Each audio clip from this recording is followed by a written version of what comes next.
Hello दोस्तों, कैसे आप सब लोग। इलेक्ट्रोकेमिस्ट्री का लेक्चर चल रहा था। 2 लेक्चर हो भी चुके थे, उसमें मैंने आपको वहाँ पर बताया था, ठीक है, कि कैसे हम इस चैप्टर में देखते हैं कि केमिकल रिएक्शन से इलेक्ट्रिसिटी प्रोड्यूस होती है। और उसके लिए मैंने आपको यहाँ पर बताया था गैल्वेनिक शेल के बारे में। गैल्वेनिक शेल का पूरा सेटअप बताया था डैनियल सेल का एग्जाम्पल लेकर के।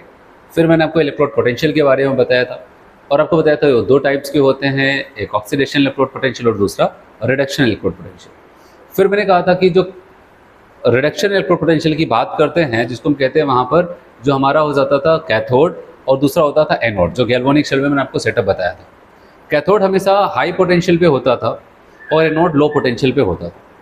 तो पिछले लेक्चर में मैंने आपको बताया था ये एक हाई पोटेंशियल एक इलेक्ट्रोड और एक लो पोटेंशियल पे है, तो इनके बीच का जो डिफरेंस होगा उसी को हम कहते हैं यहाँ पर क्या, ईएमएफ ऑफ शेल या फिर सेल पोटेंशियल उसको हम लोग कहते थे।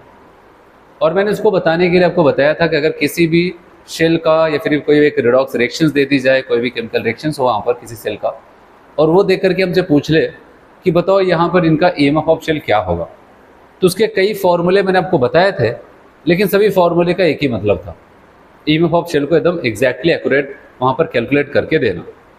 जैसे कि मैंने आपको बताया था कि अगर जो भी हमारे हाफ शेल है, चाहे ऑक्सीडेशन के हाफ शेल है और रिडक्शन के हाफ शेल है, दोनों की जो जानकारी हमें दी गई वो रिडक्शन का दिया गया, एसआरईपी की वैल्यू दी गई है, स्टैंडर्ड रिडक्शन इलेक्ट्रोड पोटेंशियल। तो मैंने आपको वहाँ पर ये बताया था कि आपको क्या करना होता था, कैथोड की एसआरईपी वाली वैल्यू से एनोड की एसआरईपी की वैल्यू को घटा देना था, आ जाएगा। दूसरा मैंने आपको बताया था कि आप ऐसा भी कह सकते थे, एनोड में से कैथोड को घटा करके भी बता सकते हैं, लेकिन कब, जब आपको एसआरईपी नहीं एसओईपी दिया जाए, स्टैंडर्ड ऑक्सीडेशन इलेक्ट्रोड पोटेंशियल दिया जाए, तो उस कंडीशन में हम एनोड वाली वैल्यू में से, एनोड के एसओईपी से कैथोड के एसओईपी को घटा देते थे और वहां पर ईएमएफ ऑफ शेल निकाल लेते थे। एक तीसरा और भी मैंने आपको बताया था, मैंने कहा था कि आप ऐसा भी कर सकते हैं, जिसका ऑक्सीडेशन हो रहा है उसके स्टैंडर्ड ऑक्सीडेशन इलेक्ट्रोड पोटेंशियल की वैल्यू और जिसका रिडक्शन हो रहा है उसके एसआरईपी की वैल्यू आपस में जोड़ दो, ठीक है। मैंने कहा था ई ऑक्सीडेशन प्लस ई रिडक्शन, जब हम दोनों को ऐड कर देंगे तो ईएमएफ ऑफ शेल मिल जाएगा। सबका मेन आप बताओगे, सबसे सेम रिजल्ट आएगा वहाँ पर। अगर कोई क्वेश्चन आपको देता है तो आप इन तीनों में से कोई भी फॉर्मूला यूज़ करोगे, लेकिन याद रहे कि अब साथ बात आती है, हर फॉर्मूले का अलग अलग तरीका है। लेकिन मैंने आपको एक बात बताई थी, अगर किसी का ऑक्सीडेशन इलेक्ट्रोड पोटेंशियल दिया जाए और पूछा जाए उसका रिडक्शन इलेक्ट्रोड पोटेंशियल क्या होगा, तो आप बताओगे सेम ही होगा, बस क्या हो जाता है, अगर वो प्लस के साथ है तो माइनस हो जाएगा, माइनस के साथ है तो प्लस। तो वैल्यू तो सेम होगी, बस वहाँ पर साइन बदल जाता था, ये मैंने आपको बताया था। और मैंने पिछले टर्न पे आपको कई केसेस और बताया था, जिसे कहा था कि अगर मान लेते आपको कोई सेल ही नहीं दिया, कोई रिडॉक्स रिएक्शन ही नहीं दिया, उसके बावजूद आपसे कहता है कि ये लो 2 हाफ सेल और इनके एसआरपी की वैल्यू मैं आपको दे रहा हूँ, और अब इनको मिला करके आप एक शेल बनाओ और वो एक स्पॉन्टेनियस वर्क करे, तो उसमें मैंने क्या बताया था कि मैंने कहा था जिसके एसआरपी की वैल्यू, उन दोनों हाफ सेल में से जिसके एसआरपी की वैल्यू ज़्यादा होगी उसको रिडक्शन हाफ सेल बनाना, मतलब उसका रिडक्शन कराना, और जिसके एसआरपी की वैल्यू कम होगी, जिसका ज़्यादा है उसको रिडक्शन हाफ सेल, जिसका कम है उसको ऑक्सीडेशन हाफ सेल की तरह यूज़ करना।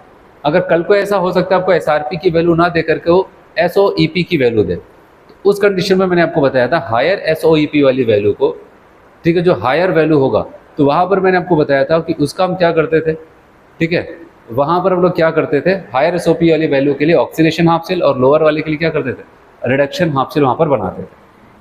ऐसा कुछ होता था, इतना मैंने आपको पिछले दिन पे बताया था। तो आज चलिए हम लोग यहाँ पर बात करने वाले हैं कि अगर एक गैल्वेनिक शेल वर्क कर रहा है तो कितना वर्क डन करके देगा हमें, उसकी बात करते हैं। तो चलिए यहाँ पर देखते हैं, अगर आपने पिछला नहीं देखा है तो आप पीछे जाकर भी इसको देख सकते हैं, पिछले लेक्चर में देख सकते हैं। चलिए आज का जो टॉपिक यहाँ से स्टार्ट होता है उसका है इलेक्ट्रोकेमिकल सेल या फिर Gibbs energy of the reactions. किसी भी एक रिडॉक्स गैल्वेनिक शेल है, उसने उसकी गिब्स एनर्जी की वैल्यू को निकालना है, फिर कह सकते हैं यूजफुल वर्क डन को निकालना है, तो हम कैसे निकालेंगे यहाँ पर समझते हैं। तो सबसे पहले मैं आपको यहाँ पर एक बात बताऊँ जो बताया गया, कह रहे इलेक्ट्रिकल वर्क डन अगर देखा जाता है कभी भी तो इक्वल टू हो जाता है, कहता है is electrical work done in 1 second is equal to electric potential multiplied by total charge passed. तो इसका मतलब क्या होता है मैं आपको यहाँ पर बताता हूँ। देखो इलेक्ट्रिकल वर्क डन बराबर यहाँ पर आ जाता है, ठीक है, टोटल कितना चार्ज वहाँ पर पास किया गया है 1 सेकेंड में, इनटू आप कह सकते हैं यहाँ पर ईएमएफ ऑफ शेल। अगर हम ईएमएफ ऑफ शेल और टोटल कितना चार्ज एक सेकेंड में उस सेल के थ्रू पास किया जा रहा है, ठीक है। तो अगर वहाँ पर टोटल कितना चार्ज पास किया जा रहा है एक सेकेंड में और उसका ईएमएफ ऑफ शेल कितना है, आपस में मल्टीप्लाई कर देते हैं तो वहाँ पर वर्क डन आ जाता है। और इसको अगर मैं लिखूँ कितना चार्ज पास किया गया है, चार्ज उसको हम लिखते हैं n इंटू एफ। एन यहाँ पर number of mole of electrons बताएगा कि कितने मोल इलेक्ट्रॉन्स को पास किया गया है। अभी मैं आपको रिएक्शंस बताऊंगा, आपको और अच्छे समझ में आएगा। n मोल ऑफ इलेक्ट्रॉन्स, 1 मोल है तो 1, 2 मोल है तो 2, और f यहाँ पर फैराडे को बताता है, क्योंकि आपको पता है 1 मोल के ऊपर जो चार्ज होता है 1 फैराडे, 2 मोल के ऊपर 2 फैराडे, और फैराडे का मतलब यहाँ पर होता है, अगर कूलाम में बोले तो 96500 कूलाम। तो इतना चार्ज अगर वो मान लेते हैं, जितना चार्ज पास किया है एक सेकेंड में, उसको n इंटू एफ कहते हैं, और इंटू उसका ईएमएफ ऑफ शेल कितना है तो उसको हम क्या लिख देते हैं, ई शेल। ये हो जाएगा इलेक्ट्रिकल वर्क डन एक सेकेंड में कितना किया गया। तो W बराबर n इंटू एफ इंटू ई। क्या समझ में, n इंटू ई क्या है बताओ, ये जितना चार्ज वहाँ पर पास किया गया है, और ई क्या है, ईएमएफ ऑफ शेल है, ठीक है। ये फिर आगे यहाँ पर एक बात, ये W वाला फॉर्मूला याद रखना, ठीक है। आगे एक बात कहता है, the reversible work done by a galvanic cell is equal to decrease in Gibbs energy. कह रहे अगर एक गैल्वेनिक शेल है, वहाँ पर अगर आप वर्क डन को निकालते हो तो गैल्वेनिक शेल का जो वर्क डन आता है, देखना यहाँ पर, उसका मतलब वो इक्वल टू हो जाता है decrease in Gibbs energy minus delta G. Minus मतलब डिक्रीज को बता रहा है। कह रहे कि अगर एक गैल्वेनिक शेल का वर्क डन निकालना है तो वो बराबर क्या हो जाता है, कहता है गिब्स एनर्जी में जितनी गिरावट आई है वही इसका वर्क डन हो जाता है, ठीक है। तो W बराबर माइनस डेल्टा जी। अच्छा, हम W बराबर माइनस डेल्टा जी लिख दे, या फिर कह सकते थे बताओ डेल्टा जी बराबर भी अगर बोलना हो हम क्या कह सकते हैं, वहाँ पर आप कहेंगे डेल्टा जी बराबर बोलना होगा तो हम वहाँ पर क्या कह सकते हैं, माइनस W, यही तो कह सकते हैं। और W की जहाँ पर रखना होगा तो ये वैल्यू रख सकते हैं। तो डेल्टा जी बराबर आ जाएगा माइनस एन एफ इंटू क्या आ जाएगा, ई। ई का मतलब ई शेल। तो ये फॉर्मूला आ जाता है, जो बताने के लिए यहाँ पर सारी चीज़ें मैंने आपको बताई। पहले वर्क डन के बारे में बताया, इलेक्ट्रिकल वर्क डन एक सेकंड में क्या होता है। फिर अगर गैल्वेनिक शेल में वही वर्क डन निकाला जाए तो कहता है भाई जितनी गिब्स एनर्जी में गिरावट आई है वही उसका वर्क डन हो जाता है। तो मैंने कहा इसका मतलब क्या आप यही कहना चाहते हो, W बराबर माइनस डेल्टा जी। मैंने कहा हाँ, इसका मतलब कह सकते हैं डेल्टा जी बराबर माइनस W भी बोला जा सकता है, बोला जा सकता है। फिर W की वैल्यू हमें पता है एन एफ इंटू ई, तो माइनस एन एफ इंटू ई। तो डेल्टा जी बराबर माइनस एन एफ इंटू ई। अगर हमसे कभी पूछा जाए, ठीक है, कि अगर कितना वहाँ पर गिब्स एनर्जी की वैल्यू आएगी, अगर कोई आपको गैल्वेनिक शेल दे दिया जाए तो वहाँ पर कितने इलेक्ट्रॉन पास किए जा रहे हैं, कितने मोल, वो देखेंगे। फिर यहाँ पर F की वैल्यू तो फिक्स है अगर कूलाम में 96500, और E है ईएमएफ ऑफ शेल, जो कि हम वहाँ पर आपको क्वेश्चन में दे सकता है या फिर कैलकुलेट करवा सकते हैं। तो ये सारी चीज़ें करते हैं तो NFE और माइनस के साथ डेल्टा जी की वैल्यू आता है।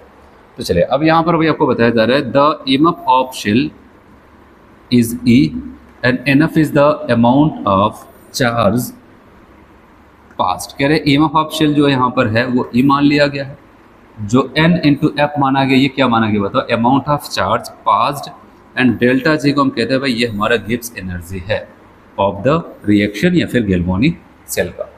क्या समझ में, तो सब मिला जुला करके आपको यहाँ पर एक फॉर्मूला मिला है, उस फॉर्मूले को आपको यहाँ पर याद रखना, ठीक है। वो कौन सा फॉर्मूला है ये ध्यान देना, यही है डेल्टा जी बराबर एन ई एफ या फिर एन एफ ई, अब जैसे भी बोले इसको, ठीक है। एफ को पहले लिखे चाहे बाद में, बात तो एक ही है ना। डेल्टा जी बराबर माइनस एन एफ, ठीक है। ये फॉर्मूला आपको याद रखना है। कभी भी अगर गैल्वेनिक शेल है, पूछा जाए वर्क डन कितना होगा, या फिर आपसे पूछा जाए गिब्स एनर्जी चेंज की वैल्यू कितना होगा, ठीक है, तो वर्क डन बोले या फिर यूजफुल वर्क डन पूछे तो आप यहाँ पर बताना डेल्टा जी ही आपसे पूछा जा रहा है, माइनस एन एफ ई आपसे पूछा जा रहा है, तो इसको सॉल्व करके बताना, ठीक है। तो फिर बताया कि यहाँ पर बहुत इंपॉर्टेंट लाइन है, पूछा हुआ क्वेश्चन है, एग्जाम्पलर में क्वेश्चन है। कहता है E cell is an extensive properties. E cell जो हो जाता है, ई सेल मतलब ईएमएफ ऑफ शेल, ये एक एक्सटेंसिव प्रॉपर्टी है, और आप सबको पता होगा एक्सटेंसिव प्रॉपर्टीज जो अमाउंट और मैटर के ऊपर डिपेंड्स नहीं करता है। जबकि डेल्टा जी के बारे में यहाँ पर बता रहा है, ये इनके और इनके बारे में चर्चा कर रहा है, इनके बारे में और इनके बारे में। कह रहे कि delta G is an extensive properties, ठीक है, and value of delta G depends on N. N का मतलब यहाँ पर इलेक्ट्रॉनों का जो इन्वॉल्वमेंट हो रहा है या फिर जो भी वहाँ पर मोल ऑफ इलेक्ट्रॉन्स हो रहा है उनकी बात कर रहा है। जैसे कि अगर मैं आपको यहाँ पर बताऊँ, आपको एग्जांपल आपकी एनसीईआरटी की बुक का ही यहाँ पर मैंने लिखा है कि अगर ये रिएक्शंस आप देख रहे हैं यहाँ पर एक गैल्वेनिक शेल में, आपको बताया कि उसका रिडॉक्स रिएक्शन का जिंक का यहाँ पर ऑक्सीडेशन हो रहा है, कॉपर का रिडक्शन। अगर आपको बताए यहाँ पर हमसे पूछा जाए कितने इलेक्ट्रॉनों का आदान प्रदान हो रहा है इन्वॉल्वमेंट, अब बताओ कि जब एक जिंक ने Zn2+ बनाया तो उसने 2 इलेक्ट्रॉन निकाला था, और उस कॉपर ने क्या किया, एक कॉपर ने क्या किया, उस 2 इलेक्ट्रॉन को एक्सेप्ट करके कॉपर सॉलिड बन गया। तो यहाँ पर अगर हमसे पूछा जाए भाई अब डेल्टा जी कैसे लिखोगे, अब बताओगे यहाँ पर अगर हमें एन हो रखना है तो अब बताओगे एन की वैल्यू तो 2 रखी जाएगी, ये तो मैंने आपको पढ़ाया पहले ही, इनकी वैल्यू तो 2 हो जाएगी। और जब 2 हो जाएगा तो अब बताओ डेल्टा जी बराबर -2 ई शेल इंटू एफ हो जाता है। हाँ समझ में, -2 ई शेल इंटू एफ हो जाता है या फिर 2Fe ये हो जाता है। लेकिन याद रहे यहाँ पर जितना ई की वैल्यू पहले आई थी अब भी उतनी रहेगा, मतलब जितना होता है उतना रहेगा। अब मैं आपको अगला एग्जाम्पल यहीं पर बता रहा हूँ, अगर आप ध्यान दें, ये वाला एग्जाम्पल तो आप देख रहे हैं, और उसी के नीचे एक और एग्जाम्पल देखें आप, कह रहे but when the we write the reaction, अगर रिएक्शंस को हम ऐसे लिख देते हैं 2Zn + 2Cu2 + 2Zn2+ और 2Cu। अब आप देख रहे हैं इसी रिएक्शन में हमने 2 से मल्टीप्लाई कर दिया है कि नहीं। अच्छा अगर 2 से मल्टीप्लाई कर दी, जब 1 मोल का इन्वॉल्वमेंट हो रहा था तो टोटल कितने इलेक्ट्रॉन का आदान प्रदान हो रहा था, अब बताओगे 2, लेकिन अब यहाँ पर 2 मोल ले लिए गए तब टोटल इलेक्ट्रॉनों का इन्वॉल्वमेंट कितना हो जाएगा, 4। तो अब यहाँ पर जो डेल्टा जी हम लिखेंगे, आपको पता है कितना लिखेंगे, तब -4 × E × F लिख देते हैं। आपको पता है मैंने यहाँ पर 2 से मल्टीप्लाई किया, लेकिन 2 से मल्टीप्लाई करने के बावजूद जितना ई शेल की वैल्यू पहले थी अब भी उतनी आएगी, लेकिन जेड की डेल्टा जी की वैल्यू क्या हो जाती है, पहले 2 थी, अब आपने 2 से मल्टीप्लाई तब क्या हो जाता है, 4 हो जाता है। मतलब बताता है जब एक मोल के लिए 2 का चेंज आ रहा है, अब 2 के लिए तो 4 का आएगा, यहाँ पर कितने से मल्टीप्लाई करेंगे, 4 से मल्टीप्लाई करेंगे। लेकिन ई की शेल की वैल्यू के ऊपर कोई फर्क नहीं पड़ता, आप 4 से करो 10 से करो, ई शेल की वैल्यू जितनी थी उतनी ही रहेगी उसके लिए। आया समझ में। इसीलिए आपको यहाँ पर एक सबसे इंपॉर्टेंट पॉइंट्स, सबसे पहले तो डेल्टा जी का फॉर्मूला, डेल्टा जी बराबर -NEF, ठीक है। और दूसरा डेल्टा जी एक एक्सटेंसिव प्रॉपर्टीज़ है जो n फैक्टर के ऊपर डिपेंड करेगा, और ई शेल एक इंटेंसिव प्रॉपर्टीज़ है जो डिपेंड नहीं करेगा, ठीक है।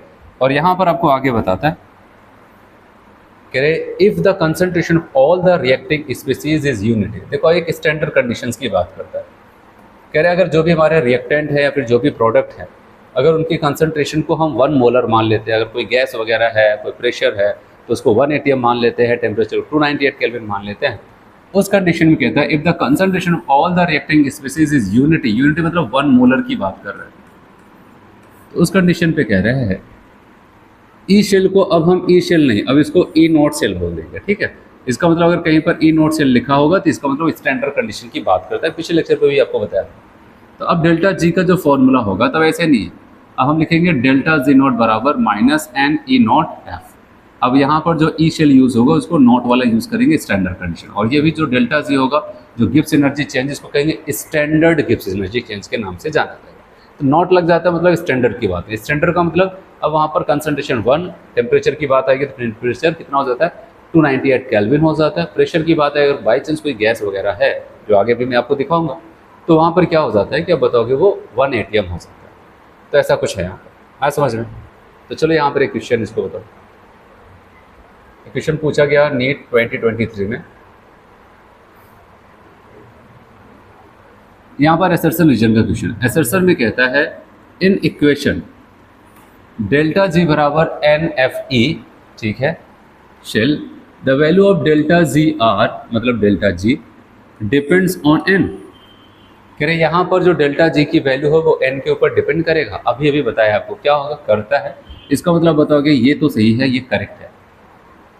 अब रीजन पे आते हैं, रीजन में क्या कहता है, कह रहे ई शेल एक एक्सटेंसिव प्रॉपर्टीज है, हाँ ठीक है, और ये क्यों कर रहा है ये बताओ। कह रहे हैं कि delta G is an extensive properties, तो बताओगे सही कह रहा है, एक्सटेंसिव प्रॉपर्टीज होने की वजह से डेल्टा जी क्या कर रहा है, यहाँ पर n के ऊपर डिपेंड कर रहा है, और आप बताओगे इसका मतलब असर्शन भी ठीक है, रीजन भी ठीक है, और रीजन बता भी रहा है कि डेल्टा जी एन के ऊपर क्यों डिपेंड करने लगा है, क्योंकि वो क्या हो जाता है, एक एक्सटेंसिव प्रॉपर्टीज होता है। और यही सेम लाइन एनसीईआरटी की बुक में लिखा था।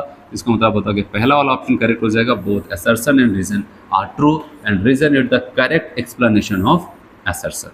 ठीक है, क्लियर इतना? Electrical work done gives energy change galvanic cell में क्या होगा, आया समझ में?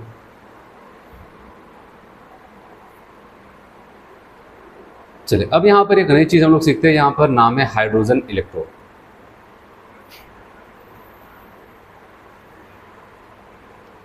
हाइड्रोजन इलेक्ट्रोड या फिर स्टैंडर्ड हाइड्रोजन इलेक्ट्रोड की हम बात करते हैं। ठीक है, टॉपिक अब यहाँ पर आता है स्टैंडर्ड हाइड्रोजन इलेक्ट्रोड या फिर हाइड्रोजन इलेक्ट्रोड। इसको समझना है तो यहाँ पर समझो, हम यहाँ पर कोई एक कंटेनर लेते हैं, ठीक है ऐसे, और यहाँ पर हम कोई एसिड का सॉल्यूशन भरते हैं। कितना होगा अभी मैं आपको बताता हूँ, ऐसा कुछ हो जाता है। फिर अब क्या करते हैं हम लोग, यहाँ पर एक ऐसा ट्यूब नुमा स्ट्रक्चर यहाँ पर होता है, ऐसे इसको लेके आते हैं, यहाँ पर ओपनिंग होती है ऐसे, और यहाँ पर एक वायर और यहाँ पर प्लेटिनम की रॉड होती है ऐसे। ठीक है, ये प्लेटिनम का होता है, और यहीं से एक प्लेटिनम की फॉइल, पतली सी फॉइल यहाँ पर ऐसे ऐसे लटका दी जाती है ऐसे। और यहाँ पर मैं आपको बता दूँ, ये जो है वो क्या है, प्लेटिनम, और यहाँ पर प्लेटिनम की फॉइल है। अब यहाँ पर एक ओपनिंग रखा गया, इस ओपनिंग से हम H2 गैस को पास करते हैं।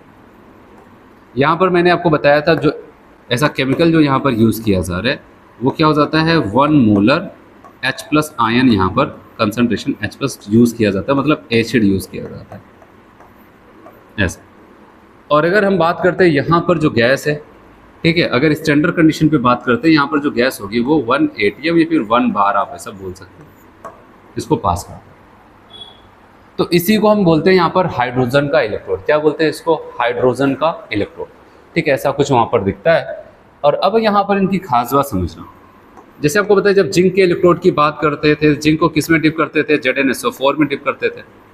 ऐसे यहाँ पर क्या हो जाता है, हाइड्रोजन का इलेक्ट्रोड बनाने के लिए यहाँ पर जो केमिकल यूज़ किया गया वो क्या यूज़ किया गया, एसिड, H+ आयन मतलब एसिड को यूज़ किया गया। लेकिन इस बात का आपको ध्यान देना है यहाँ पर कि अब जाहिर से होता है हाइड्रोजन का कोई रॉड थोड़ी ना होगा। तो यहाँ पर जो इलेक्ट्रोड यूज़ किया जाता है हाइड्रोजन इलेक्ट्रोड के केस में, पहला सिंपल सा क्वेश्चन आपसे पूछा जाए, बताओगे वो क्या हो जाता है, प्लैटिनम का होता है। किसका होता है, प्लैटिनम का। और दूसरी बात यहाँ पर याद रखना, जो हाइड्रोजन का इलेक्ट्रोड होता है ना, अगर जो गैस हम यहाँ से पास करते हैं, ध्यान समझना, जो गैस हम यहाँ पर पास करते हैं, ये गैस इस प्लैटिनम की सरफेस पे तो जाता है, और जा करके वहाँ पर क्या कर जाता है, वो टूट जाता है 2H+ में, और क्या रिलीज करता है, 2 इलेक्ट्रॉन।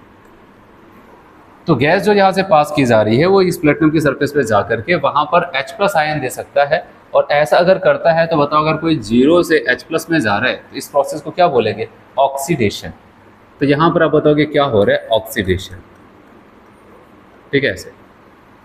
तो कहने का मतलब यहाँ पर आप देखेंगे कि हाइड्रोजन गैस जाकर इस प्लेटिनम की सरफेस पे टूटती है तो ऑक्सीडेशन होता है। और दूसरा यहाँ पर ऐसा भी हो सकता है, जो इस सोल्यूशन में आप देख रहे हैं H+ आयन है, ऐसा भी हो सकता है वो H+ आयन, ठीक है, 2 इलेक्ट्रॉन को लेकर के, इलेक्ट्रॉन कहाँ से, जब ये सिस्टम कंप्लीट होगा तो वहाँ से क्या कर जाती है, ये 2 इलेक्ट्रॉन को लेकर के वहाँ पर H2 गैस को प्रोड्यूस कर सकते हैं। और अगर ऐसा होगा तो हम क्या बोलेंगे, बताओ, वहाँ पर रिडक्शन, कोई प्लस से क्या हो रहा है, 0। तो यहाँ पर हाइड्रोजन इलेक्ट्रोड की एक खास बात होती है कि वहाँ पर आपको बताया जाता है कि हाइड्रोजन इलेक्ट्रोड जो है वो दोनों में माहिर है। ठीक है, अगर आप उससे कह दो भाई ऑक्सीडेशन होना है तो कहेगा ठीक है हम तैयार है, ऑक्सीडेशन करवा देंगे अपना। फिर आपने कहा कि मुझे अब क्या करना चाहिए, मुझे एक ऐसा सेल चाहिए जिसका रिडक्शन हो, कहेगा ठीक है हम तैयार है। तो हाइड्रोजन इलेक्ट्रोड की एक खास बात है, ये ऑक्सीडेशन की तरह भी बहुत अच्छे से काम करता है और रिडक्शन की तरह भी बहुत अच्छे से काम करता है, उसमें कभी मना नहीं करता।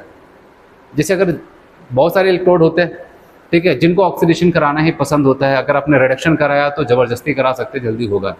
लेकिन हाइड्रोजन मस्त में जितने अच्छे से ऑक्सीडेशन कराता है उतने अच्छे से रिडक्शन भी कराता है। तो ये बड़ी अच्छी खास बात है यहाँ पर हाइड्रोजन इलेक्ट्रोड की, ये ऑक्सीडेशन और रिडक्शन दोनों का काम बहुत ही अच्छे से करता है। अब सवाल आता है, चलो ठीक है, इतनी जानकारी तो हमने इकट्ठा कर ली। जब आपको बताइए यहाँ पर H2 गैस का फॉर्मेशन होगा, 2H+ इस प्लेटिनम की सरफेस पे जाकर के H2 निकाले, तो H2 गैस है तो जाहिर सी बात है वो यहाँ से ऐसे बबल्स के रूप में ऐसे बाहर निकलती रहती है, ठीक है। ये H2 गैस को रिप्रेजेंट करता है। और क्या क्या खास बात है इनकी मैं आपको बताऊं। मैंने कहा स्टैंडर्ड हाइड्रोजन इलेक्ट्रोड या फिर हाइड्रोजन इलेक्ट्रोड। स्टैंडर्ड कंडीशन में, स्टैंडर्ड कंडीशन क्या होती है बताओ।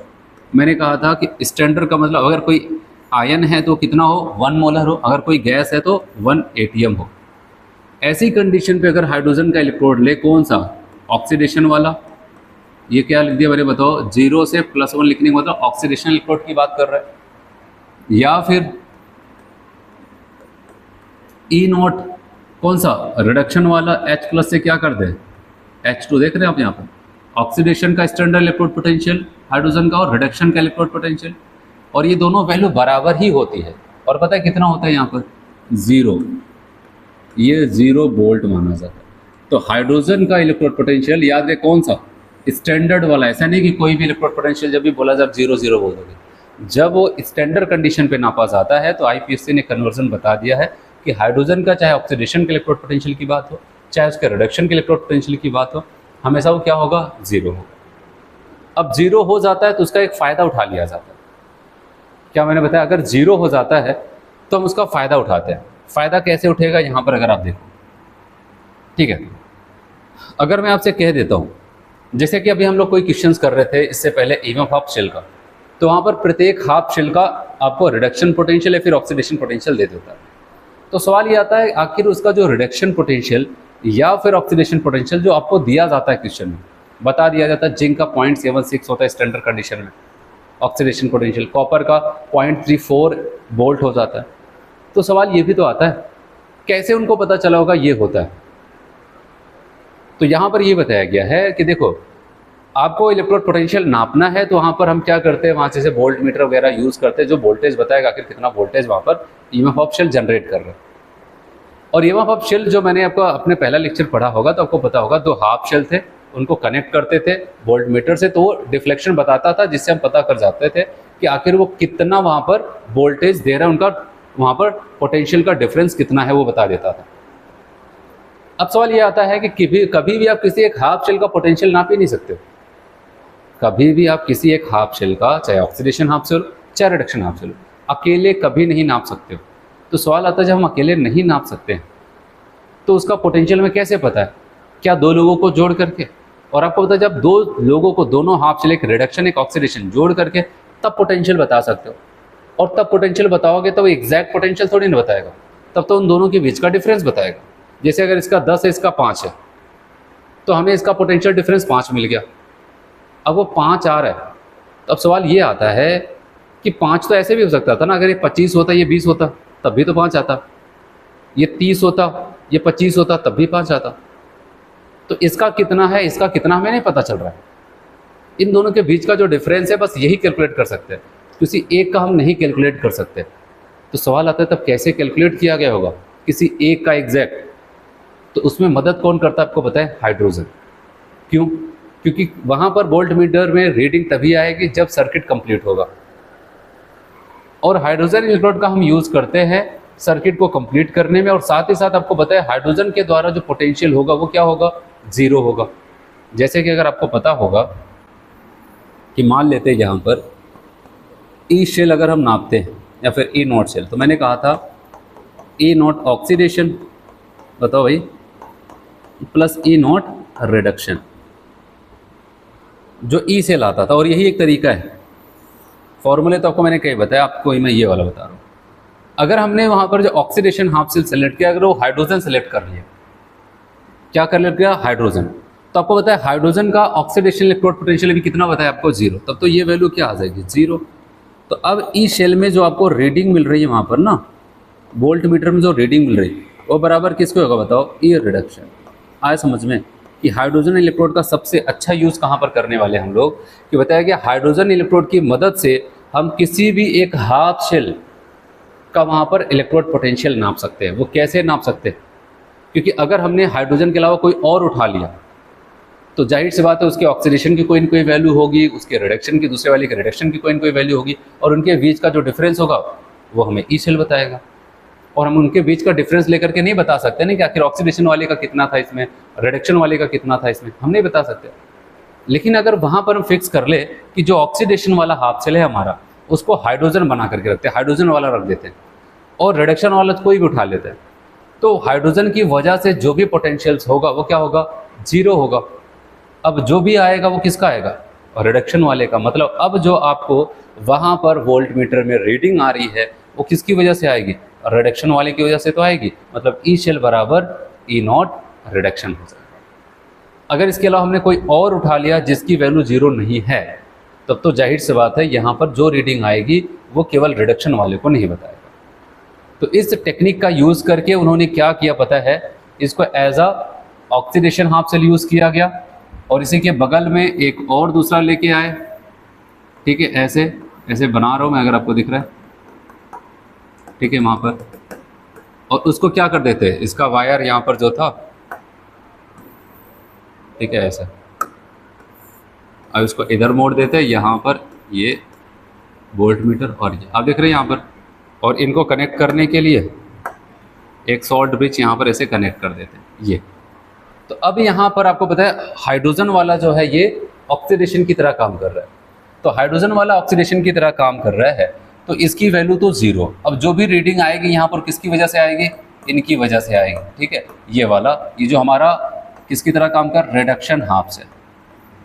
तब उन्होंने क्या किया, सब लोगों ने पता है, इसको as a oxidation half cell use किया। ऑक्सीडेशन हाफ सेल किसको, हाइड्रोजन वाले इलेक्ट्रोड को। और उसके बाद क्या किया, दूसरा यहाँ पर एक रिडक्शन इलेक्ट्रोड लाया और यहाँ पर रीडिंग देखा, जो भी रीडिंग है बताया इन्हीं का रीडिंग, उसको नोट करते गए।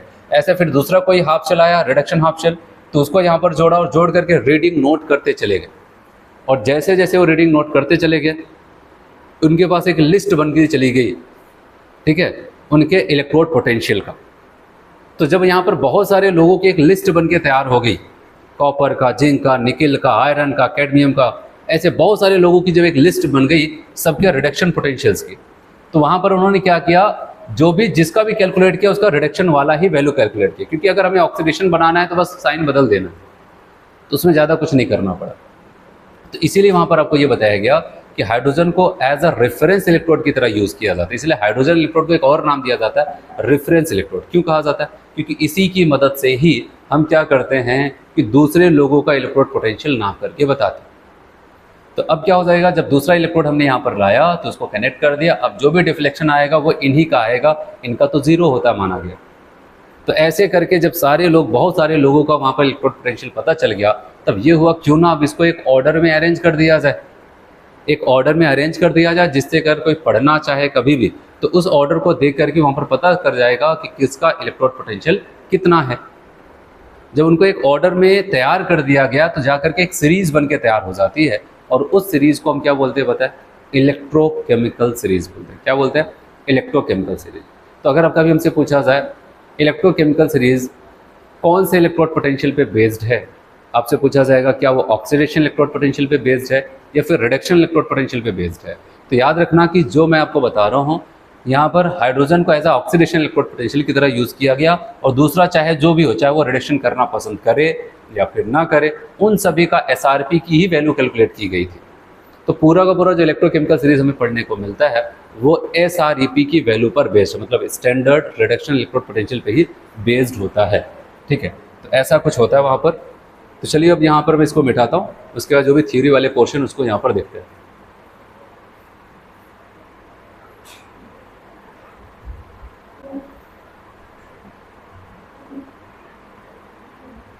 चलो अब यहाँ पर पढ़ते चलते हैं, मैंने सारी चीज़ें आपको बता दी, देखते हैं और क्या यहाँ पर बचता है।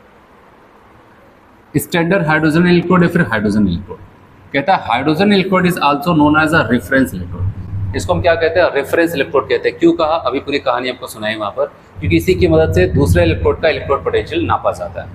फिर बताया गया in hydrogen electrode, electrode is made up of platinum.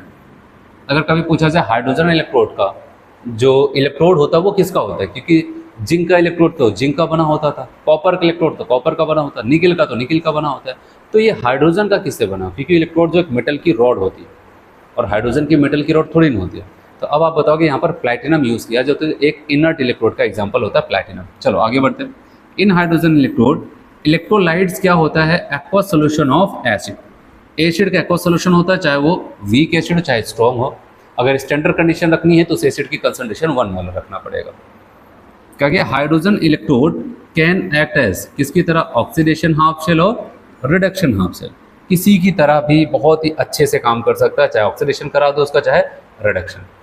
फिर आपको यहाँ पर एक इंपॉर्टेंट बात कहता है कि हाइड्रोजन इलेक्ट्रोड की एक खास बात होती है कि standard electrode potential are measured with respect to standard hydrogen electrode. किसी का भी स्टैंडर्ड इलेक्ट्रोड पोटेंशियल जो हम मेजर करते हैं किसकी मदद से? With respect to standard hydrogen electrode की। क्यों ऐसा किया जाता है? Because standard electrode potential of hydrogen is 0 volt. चाहे वो ऑक्सीडेशन का स्टैंडर्ड अपना आपको, चाहे वहाँ पर रिडक्शन का, दोनों की वैल्यू सेम आती है। और कितनी आती है? 0 आ जाती है। आपको यहाँ पर ये वैसा दिखाया गया है, ठीक है। कंटेनर है, यहाँ पर आपको ये ट्यूब दिखाया गया, यहाँ से ओपनिंग है जहाँ से हम हाइड्रोजन गैस को 1 बार या फिर 1 ATM के साथ पास करते हैं। यहाँ पर आपको एक वायर है, यहाँ पर प्लेटिनम की रॉड है, यहाँ पर प्लेटिनम की कहा गया finally divided platinum coated on platinum foil, ठीक है। तो ऐसा वहाँ पर होता है। 1 मोलर कंसंट्रेशन यहाँ पर बताएगा। अगर स्टैंडर्ड कंडीशन थोड़ा सा बबल टाइप का यहाँ पर आपको दिख रहा होगा, जो मैंने वहाँ पर बना के देखा वो हाइड्रोजन गैस का होता है। चलो इसी को ख़त्म करते ही मैंने वहाँ पर एक पॉइंट्स और आपको दे दिया जिसका नाम था इलेक्ट्रोकेमिकल सीरीज, ठीक है। तो उसी को हम यहाँ पर कंटिन्यू करते हैं। इलेक्ट्रोकेमिकल सीरीज,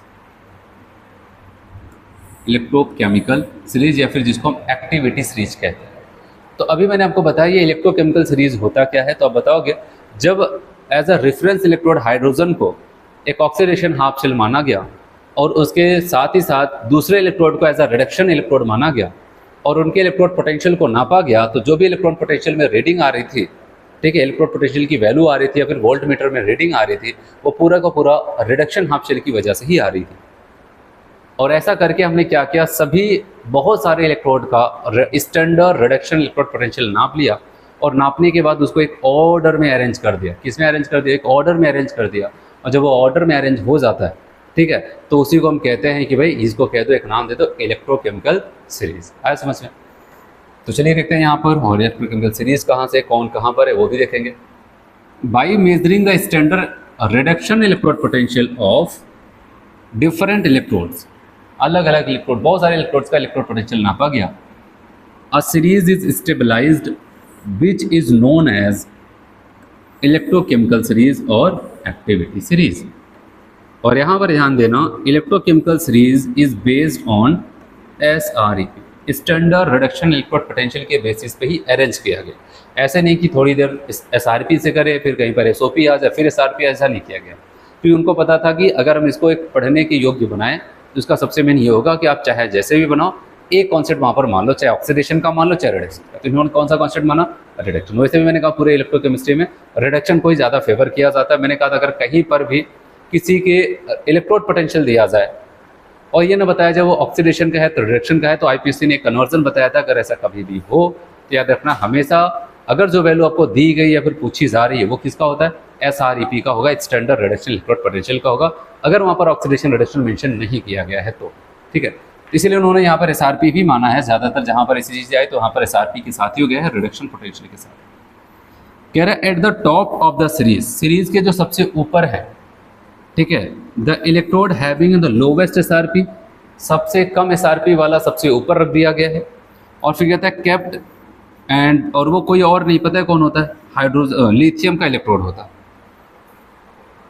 सबसे ऊपर। अभी मैं इलेक्ट्रोकेमिकल सीरीज भी आपको दिखा रहा हूँ। मैंने कहा कि उसको एक ऑर्डर में अरेंज किया गया, तो वो जो ऑर्डर है अभी मैं आपको दिखा रहा हूँ यहाँ पर, उस ऑर्डर में सबसे टॉप में लिथियम को रखा गया क्योंकि लिथियम के SRP की वैल्यू सबसे कम है।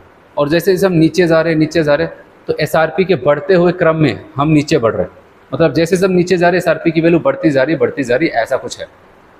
तो इसीलिए बताया गया यहाँ पर सबसे टॉप पे किसको रखा गया? लिथियम। क्यों रखा गया है?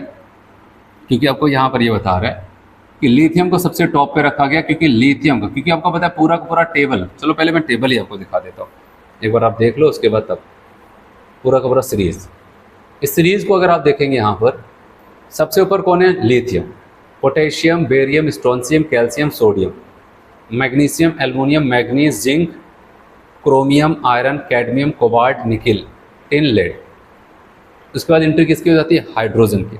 ये पूरा का पूरा SRP के बढ़ते हुए क्रम में रखा गया है। मतलब कि यहाँ पर मैं आपसे बोलूँ सबसे कम एसआरपी इनकी है, उससे ज़्यादा एसआरपी पोटेशियम, उससे ज़्यादा बेरियम, फिर स्ट्रोंशियम। जैसे जैसे आप नीचे आओगे एसआरपी की वैल्यू बढ़ती जाएगी, जितना नीचे आएंगे उतनी बड़ी एसआरपी आपको मिलेगी। और जब यहाँ पर आते हैं हम लोग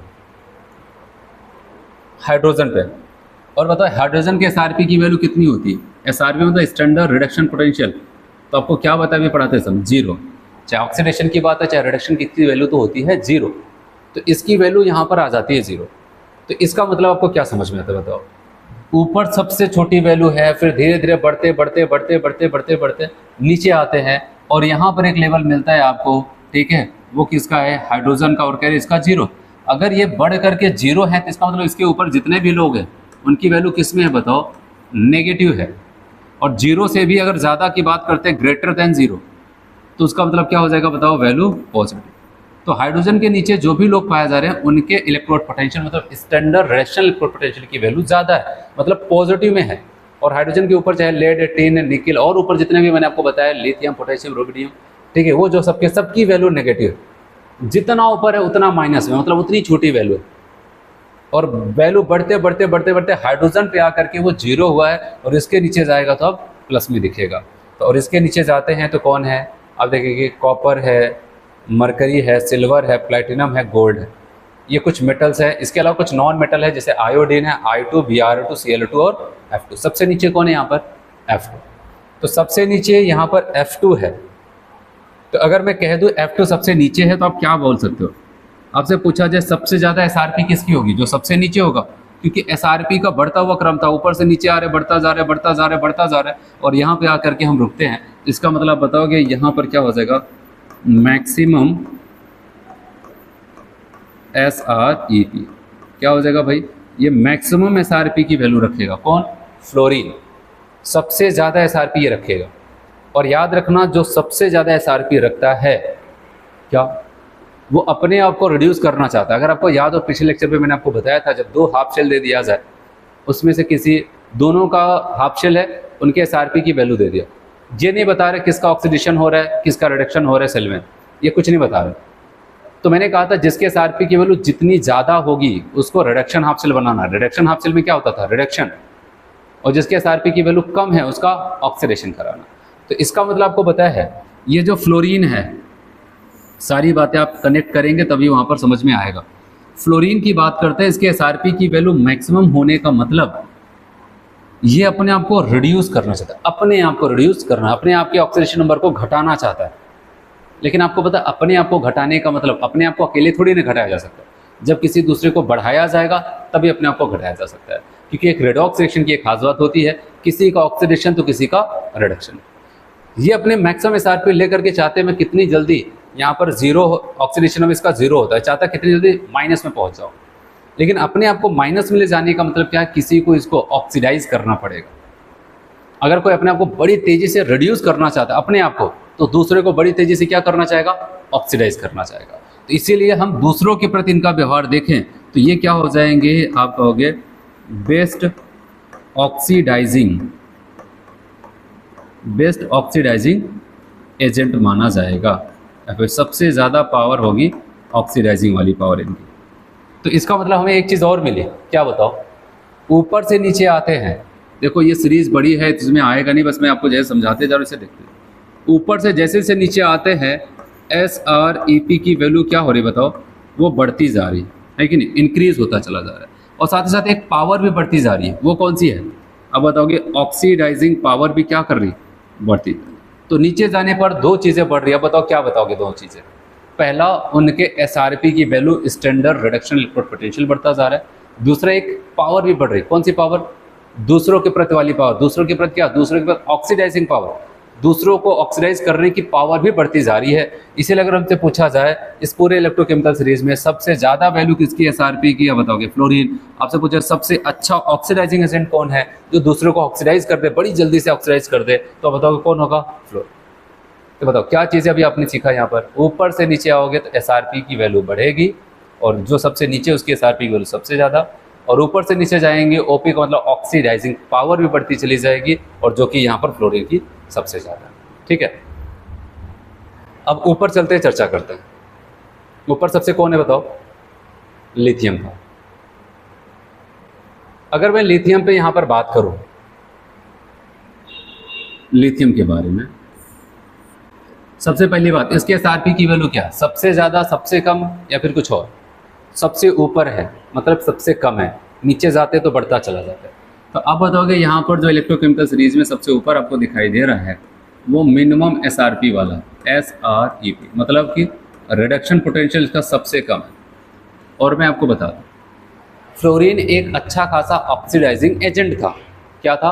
एक अच्छा खासा ऑक्सीडाइजिंग एजेंट था। तो लिथियम से पूछा गया क्या तुम भी ऑक्सीडाइजिंग एजेंट हो? कहता है कि मैं एक मेटल हूँ, ठीक है, और मेरे एसआरपी की वैल्यू कम है। और मैंने आपको एक बात बताई थी पिछले लेक्चर में, जिसके एसआरपी की वैल्यू ज़्यादा था वो खुद का रिडक्शन कराना चाहता था और दूसरे को ऑक्सीडाइज कराता था। और इसका उल्टा, जिसके एसआरपी की वैल्यू कम थी तो मैंने क्या बोला था, उसको ऑक्सीडेशन हाफ सेल मानना। क्यों? क्योंकि वो ऑक्सीडेशन कराना पसंद करेगा। जिसके एसआरपी की वैल्यू ज़्यादा वो रिडक्शन कराना पसंद करता है, दूसरे का नहीं। ये बात याद रखना, मैं दो बातें बोल रहा हूँ, दूसरों के प्रति और अपने प्रति की बात कर रहा हूँ। वो खुद का क्या करेगा, पहले ये बात कहता हूँ। जैसे फ्लोरीन खुद का रिडक्शन कराना चाहता है और लेकिन दूसरे का ऑक्सीडेशन, ऐसे, क्योंकि उसके एसआरपी की वैल्यू सबसे ज़्यादा है। ऐसे जिसके एसआरपी की वैल्यू सबसे कम होगा तो वो क्या चाहेगा, वो चाहेगा ऑक्सीडेशन कराना, खुद का ऑक्सीडेशन कराना चाहेगा। और जब खुद का ऑक्सीडेशन कराएगा तो दूसरे का क्या कराएगा, रिडक्शन। इसीलिए अगर लिथियम से पूछा जाए, कह रहे कि फ्लोरीन तो सबसे अच्छा ऑक्सीडाइजिंग एजेंट है, क्या तुम्हारे पास में कोई अच्छी चीज़ है सबसे अच्छी? तो कहता है हाँ, मेरे पास क्या हो जाता है, सबसे अच्छी क्या है बताओ, यहाँ पर मैक्सिमम रिड्यूसिंग पावर होगी। मतलब दूसरों को रिड्यूस करने की पावर इनके पास अच्छी होगी और दूसरों को ऑक्सीडाइज करने की पावर जो सबसे नीचे है फ्लोरीन के पास होगी। ठीक है, मैक्सिमम रिड्यूसिंग पावर का मतलब हम ऐसा कह सकते हैं बेस्ट रिड्यूसिंग एजेंट होगा। ठीक है, बेस्ट रिड्यूसिंग एजेंट। तो बताओ, अगर आपसे ऐसी एक लाइन पूछ ली जाए, कौन अच्छा रिड्यूसिंग एजेंट होगा? आप बताओगे जिसके एसआरपी की वैल्यू कम थी वो कहता मैं सबसे बेस्ट हूँ, और जिसकी एसआरपी की वैल्यू सबसे ज़्यादा कहता मैं ऑक्सीडेशन में सबसे बेस्ट हूँ। तो अगर आपसे कहा जाए एक लाइन का कोई कॉन्सेप्ट निकाल के बताओ, अगर आपको 4 लोग दे दिए जाए और पूछा जाए सबसे अच्छा ऑक्सीडाइजिंग एजेंट बताओ, सबसे अच्छा रिड्यूसिंग एजेंट बताओ, तो हम कैसे बताएंगे उसको? तो यहाँ पर यही समझ में आता ना, जितनी वैल्यू कम थी एसआरपी की उतने अच्छे रिड्यूसिंग एजेंट बन रहे, और जितनी वैल्यू ज़्यादा होगी उतने अच्छे ऑक्सीडाइजिंग एजेंट हो गए। तो कभी भी अगर 4 आपको लोग दे दिए जाए, 4 मेटल्स दे दिए जाए, या फिर कोई भी 4 वहाँ पर एलिमेंट्स दे दिया जाए, उनके एसआरपी की वैल्यू दे दी जाए, पूछा जाए सबसे अच्छा रिड्यूसिंग एजेंट कौन होगा, सबसे अच्छा ऑक्सीडाइजिंग एजेंट कौन होगा, तो आप क्या कॉन्सेप्ट निकालोगे? जब पूछा जाए सबसे अच्छा ऑक्सीडाइजिंग एजेंट, तो आप बताओगे जिसके एसआरपी की वैल्यू सबसे ज़्यादा होगी वो सबसे अच्छा ऑक्सीडाइजिंग एजेंट होगा। और पूछा जाए सबसे अच्छा रिड्यूसिंग एजेंट कौन होगा, जिसके एसआरपी की वैल्यू सबसे कम होगी। आए समझ में? तो ये चीज़ें देखना है। देखो, आपको तो वैसे कहा जाता है कि आपको ये सीरीज पता होनी चाहिए, लेकिन एक अच्छे क्वेश्चन की एक खास बात होती है, वो ये नहीं चाहते कि वहाँ पर सीरीज आपको रटा हो तभी आप उसको कर सकते हो। वहाँ पर वो क्या करते हैं, आपको एसआरपी की वैल्यू दे देते हैं, बस कॉन्सेप्ट आपको पता होना चाहिए। लेकिन तब भी अगर हम यहाँ पर देखें, मैं आपको एक ऐसा हिंट देता हूँ, आपको होता है lithium, sodium, barium, strontium, calcium, sodium, magnesium.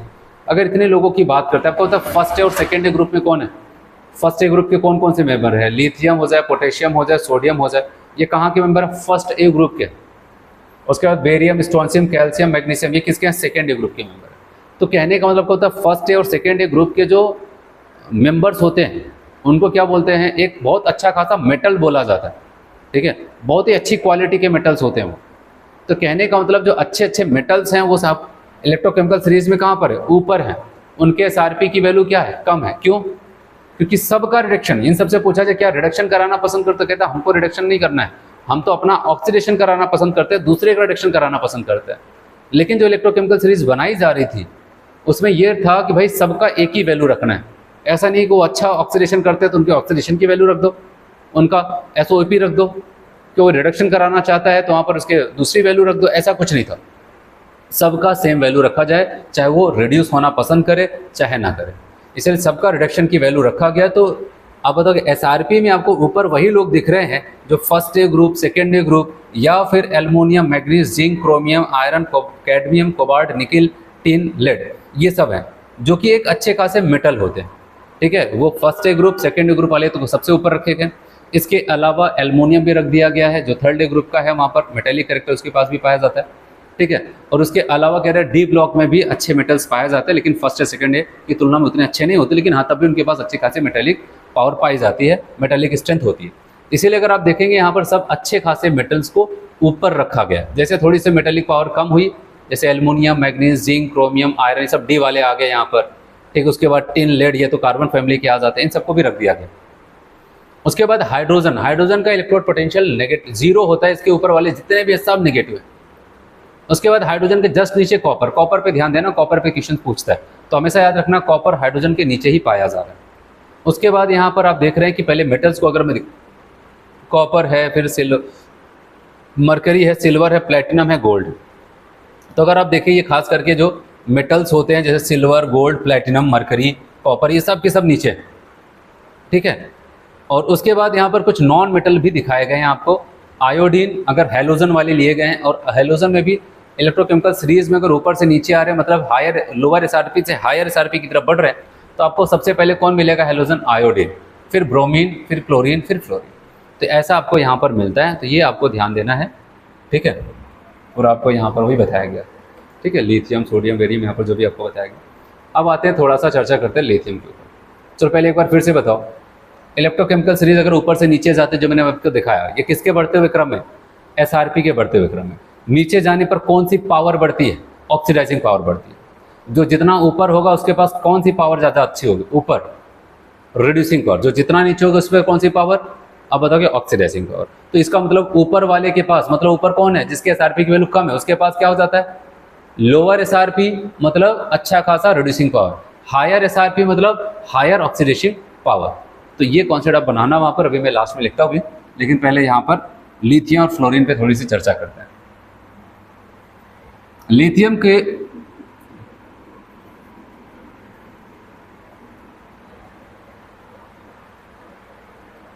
चलो यहाँ से देखना,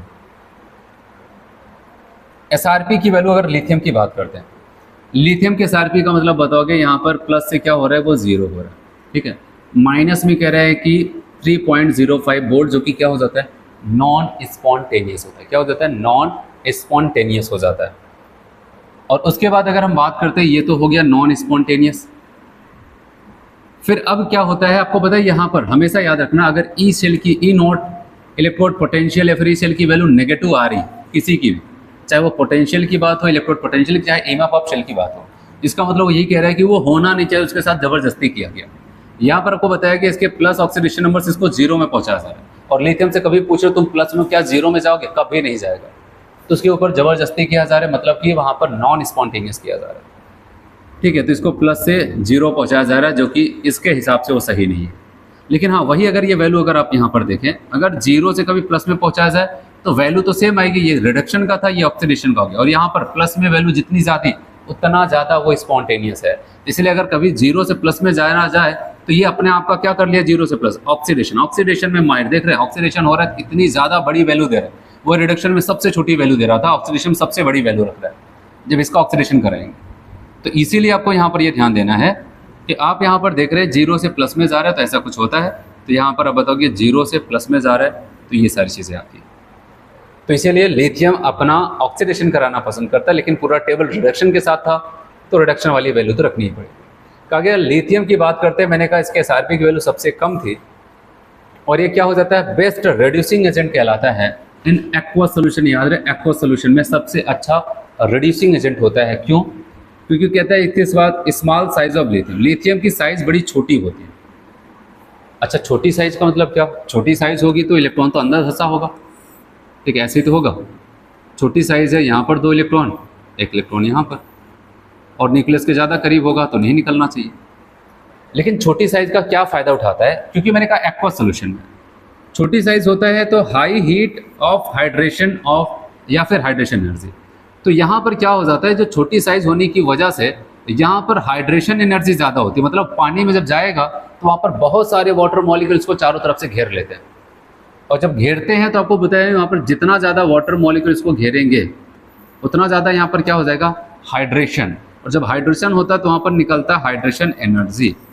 ज़्यादा हाइड्रेशन एनर्जी, और ज़्यादा हाइड्रेशन एनर्जी तो उसी एनर्जी को लेकर के बड़ी आसानी से इलेक्ट्रॉन को क्या करता है? निकाल देता है। इसलिए वो Li से क्या Li+ बड़ी जल्दी बना लेता है, अगर अपने आप को बड़ी जल्दी ऑक्सीडाइज कर रहा है, इसका मतलब किसी दूसरे को बड़ी जल्दी रिड्यूस कर रहा है। क्योंकि रिड्यूस करने का मतलब ये होता है कि ये इलेक्ट्रॉन निकाल करके किसी को दे दे, और इलेक्ट्रॉन तभी निकलेगा जब कोई लेने वाला होगा। तो इलेक्ट्रॉन को निकाल करके किसी को दे देता है, जिसको दे देता है उसका रिडक्शन हो जाता है, और इसका क्या हो जाता है, ऑक्सीडेशन। तो ये अपने आप को बड़ी जल्दी से ऑक्सीडाइज करता है, इसका मतलब किसी दूसरे को बड़ी जल्दी से रिड्यूस कर रहा होगा। इसलिए आप बताओगे स्मॉल साइज का फायदा क्या हो, ऐसा नहीं केवल इसके बाद आप देखेंगे जिसका भी स्मॉल साइज है उसके वहाँ पर क्या हो जाएगा, बेस्ट रिड्यूसिंग एजेंट होगा, नहीं और भी सारी बातें। स्मॉल साइज और उसकी वजह से वहाँ पर हीट ऑफ हाइड्रेशन ज़्यादा होगा और हाइड्रेशन एनर्जी भी ज़्यादा रिलीज होगी। ठीक है, तो इसकी वजह से ये दोनों मिल करके एक कॉन्सेप्ट को बता रहे हैं।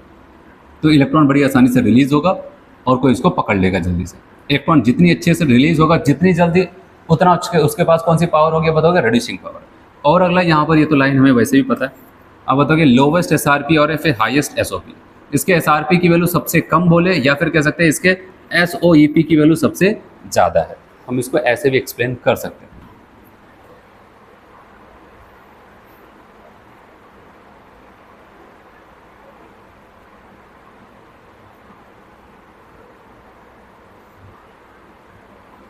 चलो, कहता है electrochemical series on moving top to bottom, SRP increases so reducing power decreases.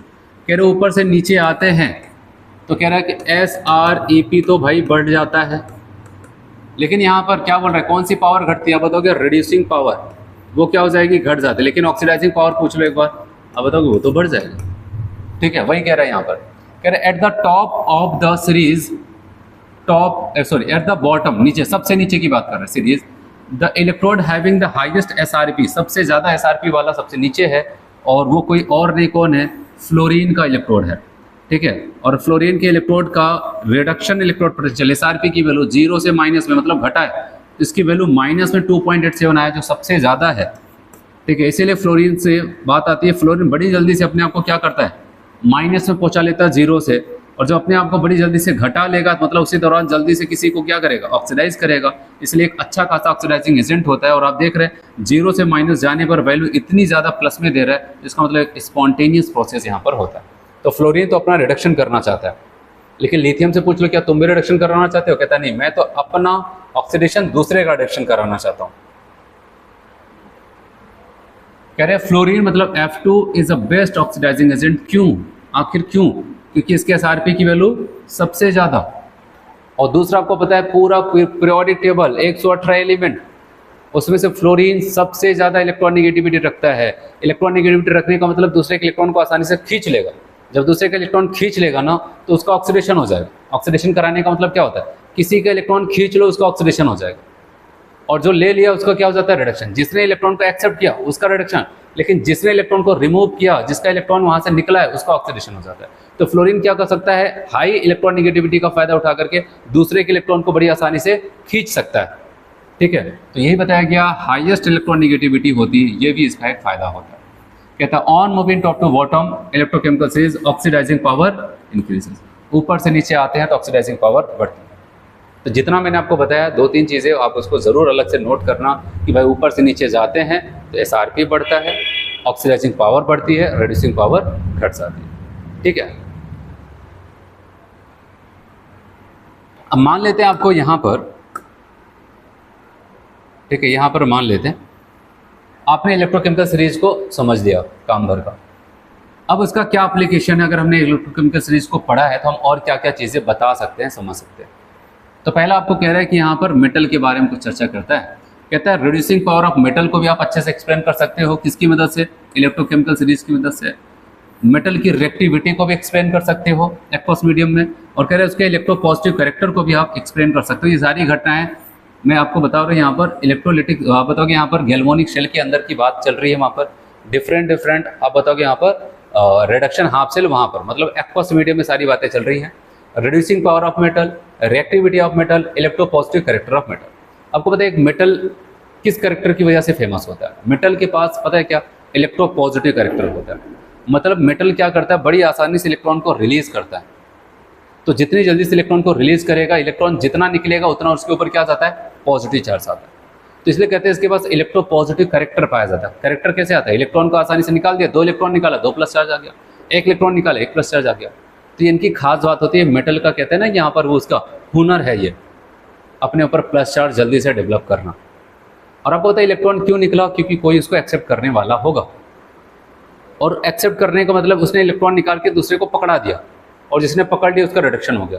मतलब क्या क्या हो जाता है, वो दूसरे का रिडक्शन भी बड़ी अच्छी करा देता है। ये भी एक मेटल की खास बात है। और मेटल का इलेक्ट्रॉन जो निकलता है बस थोड़ी सी एनर्जी में ही निकल जाता है, इसलिए कहते हैं इसके पास रिएक्टिविटी, क्योंकि मेटल हमेशा जब रिएक्शंस करता है इलेक्ट्रॉन निकाल करके ही करता है। तो जब जल्दी से इलेक्ट्रॉन निकालेगा जल्दी से रिएक्शंस करेगा, और जल्दी से इलेक्ट्रॉन निकाला तो जल्दी से अपने ऊपर इलेक्ट्रोपॉजिटिव करैक्टर लगेगा, जल्दी से इलेक्ट्रॉन निकाला तो किसी को पकड़ा देगा जल्दी से इलेक्ट्रॉन, और उसका क्या हो जाएगा, रिडक्शन। ये तीनों बातें जो मैं आपको बता रहा हूँ, रिड्यूसिंग पावर ऑफ मेटल मतलब दूसरे को जल्दी से इलेक्ट्रॉन दे देना, रिएक्टिविटी ऑफ मेटल जल्दी से अपने ऊपर प्लस चार्ज लगा करके रिएक्शंस करना, और इलेक्ट्रोपॉजिटिव करैक्टर अपने ऊपर प्लस चार्ज लाना। कह रहे ये तीनों क्वालिटी जो हैं, all the three properties depends upon tendency of metal to give electron in aqueous solution. सारी चीज़ें यही है कि मेटल कितनी जल्दी, ठीक है, वहाँ पर इलेक्ट्रॉन को निकाल करके सोल्यूशन में दे दे। जितनी जल्दी इलेक्ट्रॉन निकालेगा उतना जल्दी उसके पास रिड्यूसिंग पावर होगा, उतना ज़्यादा उसके पास रिएक्टिविटी होगी, उतना ज़्यादा उसके पास इलेक्ट्रोपॉजिटिव करैक्टर होगा। सब मिला जुला करके जो मैंने आपको तीनों क्वालिटी वहाँ पर बताई एक्वस मीडियम में, तो कह रहे हैं higher is the tendency of metal to give electron, higher will be these properties. Overall तीनों प्रॉपर्टीज लिखे या फिर एक ही लिख देते, तीनों का मतलब एक ही है। अब यहाँ से मिला जुला कर एक लाइन निकल के आती है कि जो मैंने आपको इलेक्ट्रोकेमिकल सीरीज भी पढ़ाया, तो वहाँ पर ये समझ में आया लिथियम के पास सबसे ज़्यादा एसआरपी, सबसे कम एसआरपी है, लेकिन रिड्यूसिंग पावर सबसे अच्छा है। तो इसका मतलब रिड्यूसिंग पावर एसआरपी की वैल्यू के क्या इन्वर्सली होगा, जिसके एसआरपी की वैल्यू सबसे कम होगी उसकी रिड्यूसिंग पावर क्या हो जाएगी, सबसे ज़्यादा होगी। ऐसा समझो। तो यहाँ पर नोट करके आपको ये बताया गया, हमेशा से कभी भी किसी भी एलिमेंट्स का पूछा जाए बताओ सबसे अच्छा रिड्यूसिंग पावर कौन होगा, तो हमेशा और इलेक्ट्रोकेमिकल सीरीज से जुड़ा होगा, एसआरपी की वैल्यू दिया है।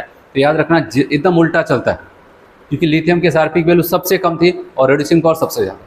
एक क्वालिटी सबसे कम, दूसरी सबसे ज़्यादा, इसका मतलब इनवर्स का रिलेशन चल रहा है। इसलिए जब भी रिड्यूसिंग पावर आपसे पूछी जाए तो याद रखना एसआरपी के इन्वर्सली का ही रिलेशन देखना, ठीक है। फिर यहाँ पर नोट करके कहता है कि मेटल जितना अच्छा रिड्यूसिंग एजेंट होगा, एक मेटल के पास जितना अच्छा क्वालिटी होगा रिड्यूसिंग की, उसका मेटल आयन उतना ही वीक क्या हो जाएगा, ऑक्सीडाइजिंग एजेंट होगा। जैसे मैं आपको यहाँ पर एक एग्जांपल बताऊँ, अगर आप देखें, कह रहे हैं कि अगर उसके पास एक क्वालिटी, जाहिर सी बात है दोनों चीज़ अच्छा थोड़ी ना होगा। अगर एसआरपी की वैल्यू कम है किसी मेटल के पास तो ऑक्सीडाइजिंग नहीं, उसके पास रिड्यूसिंग पावर अच्छी होगी, और उसका जो रिड्यूस करके अपने ऊपर जो आयन लाया है, प्लस में आयन जो भी आया मेटल के ऊपर चार्ज है, अब उसका पूछ लो ऑक्सीडाइजिंग पावर, तो जाहिर सी बात है अगर रिड्यूसिंग पावर उसकी अच्छी है तो ऑक्सीडाइजिंग पावर क्या हो जाएगी, सबसे पुअर होगी। इस बात का आपको ध्यान देना वहाँ पर। तो भाई आपको यहाँ पर कह रहे हैं, जैसे मान लेते हैं आपको एक एग्जाम्पल दे रहा है, निकिल का रिडक्शन, और आपको दिख रहा होगा तो ठीक है, यहाँ पर निकिल है, उसके एसआरपी की वैल्यू देख रहे हैं सबका घट करके, जिंक से Zn2+ से 0, Mg2+ से 0, Fe2+ से 0। यहाँ पर 4 मेटल्स हैं, उनके आयंस हैं, इनका कन्वर्जन, सबका एसआरपी की वैल्यू दिया गया। और अब से पूछा जाए भाई ये बताओ क्या इनके रिड्यूसिंग पावर को आप अरेंज कर सकते हो, बताओ रिड्यूसिंग पावर। तो अभी आपको बताया रिड्यूसिंग पावर बताओ एसआरपी की क्या हो जाएगा, इन्वर्सली। रिड्यूसिंग पावर एसआरपी के इन्वर्सली हो जाता है।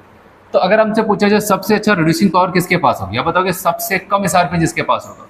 सबसे कम मतलब बताओ, यहाँ पर चलो पॉइंट में है, पॉइंट में पॉइंट, ये तो 2.35 है, 37 है, तो आप बताओगे सबसे कम, लोवेस्ट तो इसके पास है, सबसे कम एसआरपी इनके पास है, तो रिड्यूसिंग पावर सबसे ज़्यादा इन्हीं के पास आएगी। तो जब रिड्यूसिंग पावर की बात आएगी तो मैग्नीशियम सबसे आगे खड़ा होगा। उसके बाद किसका है, इनके बाद किसका नंबर आएगा, ये तो 0.44 है, ये 0.25, इसके बाद इनका आ जाएगा 0.76। माइनस में तो सब है, लेकिन अब माइनस में भी वैल्यू आपको देखना है यहाँ पर, जिसकी सबसे कम वैल्यू होगी, सबसे कम इनकी थी माइनस के साथ, आप देख रहे हैं यहाँ पर, ठीक है, माइनस में सबसे ज़्यादा ये गिरे हुए हैं, इसका मतलब इनकी वैल्यू सबसे छोटी है, तो ये सबसे ज़्यादा। उसके बाद किसका नंबर आएगा, जिंक का, ठीक है। अच्छा, उसके बाद क्या आएगा, अब यहाँ पर निकिल भी है और आयरन भी है, आपको बताया 0.25 है, आप बताओगे निकिल का आयरन का नंबर आएगा, ठीक है। अब ये माइनस में 0.44 गया, ये आ जाता है 0.25, सबसे कम मतलब सबसे बड़ी वैल्यू आप बताओगे ये है, सबसे छोटी वैल्यू ये। ऐसा आपने वहाँ पर रिड्यूसिंग पावर का ऑर्डर अरेंज किया, माइनस के साथ वैल्यू को चेक करना है वहाँ पर, ठीक है। ऐसा नहीं कि वहाँ पर क्या हो जाता है, ठीक है। तो ये आपको वहाँ पर ध्यान देना। चलिए अब यहाँ पर मैं आपको एक और बात बताता हूँ। जैसे कि अभी आपसे ऐसा पूछा जाए, यही सेम एग्जांपल है, बेस्ट रिड्यूसिंग एजेंट, और एक ऑप्शन में मैं ऐसे लिख देता हूँ यहाँ पर Mg, और दूसरे ऑप्शन में यहाँ पर लिख देता हूँ Mg2+। देखो अब इतना तो आपको समझ में आ गया पहला लेवल, कि भाई जब भी रिड्यूसिंग पावर की बात आएगी तो जो सबसे कम होगा वहाँ पर पहुँचेंगे। चलो आप यहाँ पर पहुँच गए, क्योंकि अब मैं अगला जो क्वेश्चन बना रहा हूँ यहाँ पर वो काफ़ी इंपॉर्टेंट है, ये लगभग सब पकड़ लेते हैं, यहाँ पर आते हैं। अब यहाँ पर बेस्ट रिड्यूसिंग एजेंट आपसे पूछा गया और एक ऑप्शन में मैग्नीशियम, और आपको पता है कि यही होगा, लेकिन यहाँ पर दो लोग हैं ना, Mg2+ और Mg0। तो इस कंडीशन सवाल आता है हम Mg को टिक करें कि Mg2+ को टिक करें, किसको टिक करेंगे? हमसे रिड्यूसिंग पावर पूछी जा रही है, फिर रिड्यूसिंग एजेंट पूछा जाए सबसे बेस्ट, तो आपके ऑप्शन में दो लोग आ गए, इसी के ही आ गए, यहीं से दो ऑप्शन बना दिए, एक Mg2+ एक Mg। तो क्या करोगे इस कंडीशन में, बताओ किसको लगाओगे आप? ये आपके एग्जाम्पलर में क्वेश्चन है और बहुत इंपॉर्टेंट है। तो ऐसी कंडीशन पे यहाँ पर आपको एक बात का ध्यान देना है, क्या याद रखना है? अब बताओ कि जब भी ऐसा हमसे पूछा जाए कि भाई सबसे अच्छा रिड्यूसिंग एजेंट, तो आप बताओगे हम क्या करते हैं? जब भी ऐसा पूछा जाए बेस्ट रिड्यूसिंग एजेंट, ठीक है, जब रिड्यूसिंग एजेंट पूछा जाए वो भी बेस्ट वाला, तो हमें दो काम करना है। पहला काम क्या बताओ? नंबर 1, ठीक है, पहला काम ये होगा कि मिनिमम SREP वाले को उसके पास जाना है, पहला काम। मिनिमम SRP वाले के पास जाना है, पहुंच गए यहाँ पर। अब उसमें भी हो सकता है आपको दो लोग दिखेंगे, जैसे Mg2+ और Mg है, ऑप्शन में दोनों लोग। अब इसमें से हम इसको किसको टिक करें? रिड्यूसिंग एजेंट की बात कर रहे हैं, तो दो लाइन याद रखना, पहला मिनिमम SRP और दूसरा कहेगा यहाँ पर उसमें भी जो मिनिमम ऑक्सीडेशन नंबर रखेगा। क्या बताया आपको, बताओ? Minimum oxidation number. और ये बात याद होगी, कोई भी क्वेश्चन कभी गलत नहीं होगा, ठीक है, क्योंकि इतना तो सब पहुंच जाते हैं यहाँ तक कि भैया मैग्नीशियम वाले को टिक कर दो, लेकिन अब पूछेगा वहाँ पर जो ऑप्शन में दो देखा, या तो Mg भी Mg2+ है, तो आप कंफ्यूज हो जाते हैं क्या लगाएं हैं, Mg लगाएं कि Mg2+। लगा दिया, सही हो गया, तो बड़ी बड़ी अच्छी बात है, लेकिन वहाँ पर कॉन्फिडेंस नहीं आ रहा है कि यही होगा कि दूसरा होगा। अब कॉन्फिडेंस आएगा आपके पास।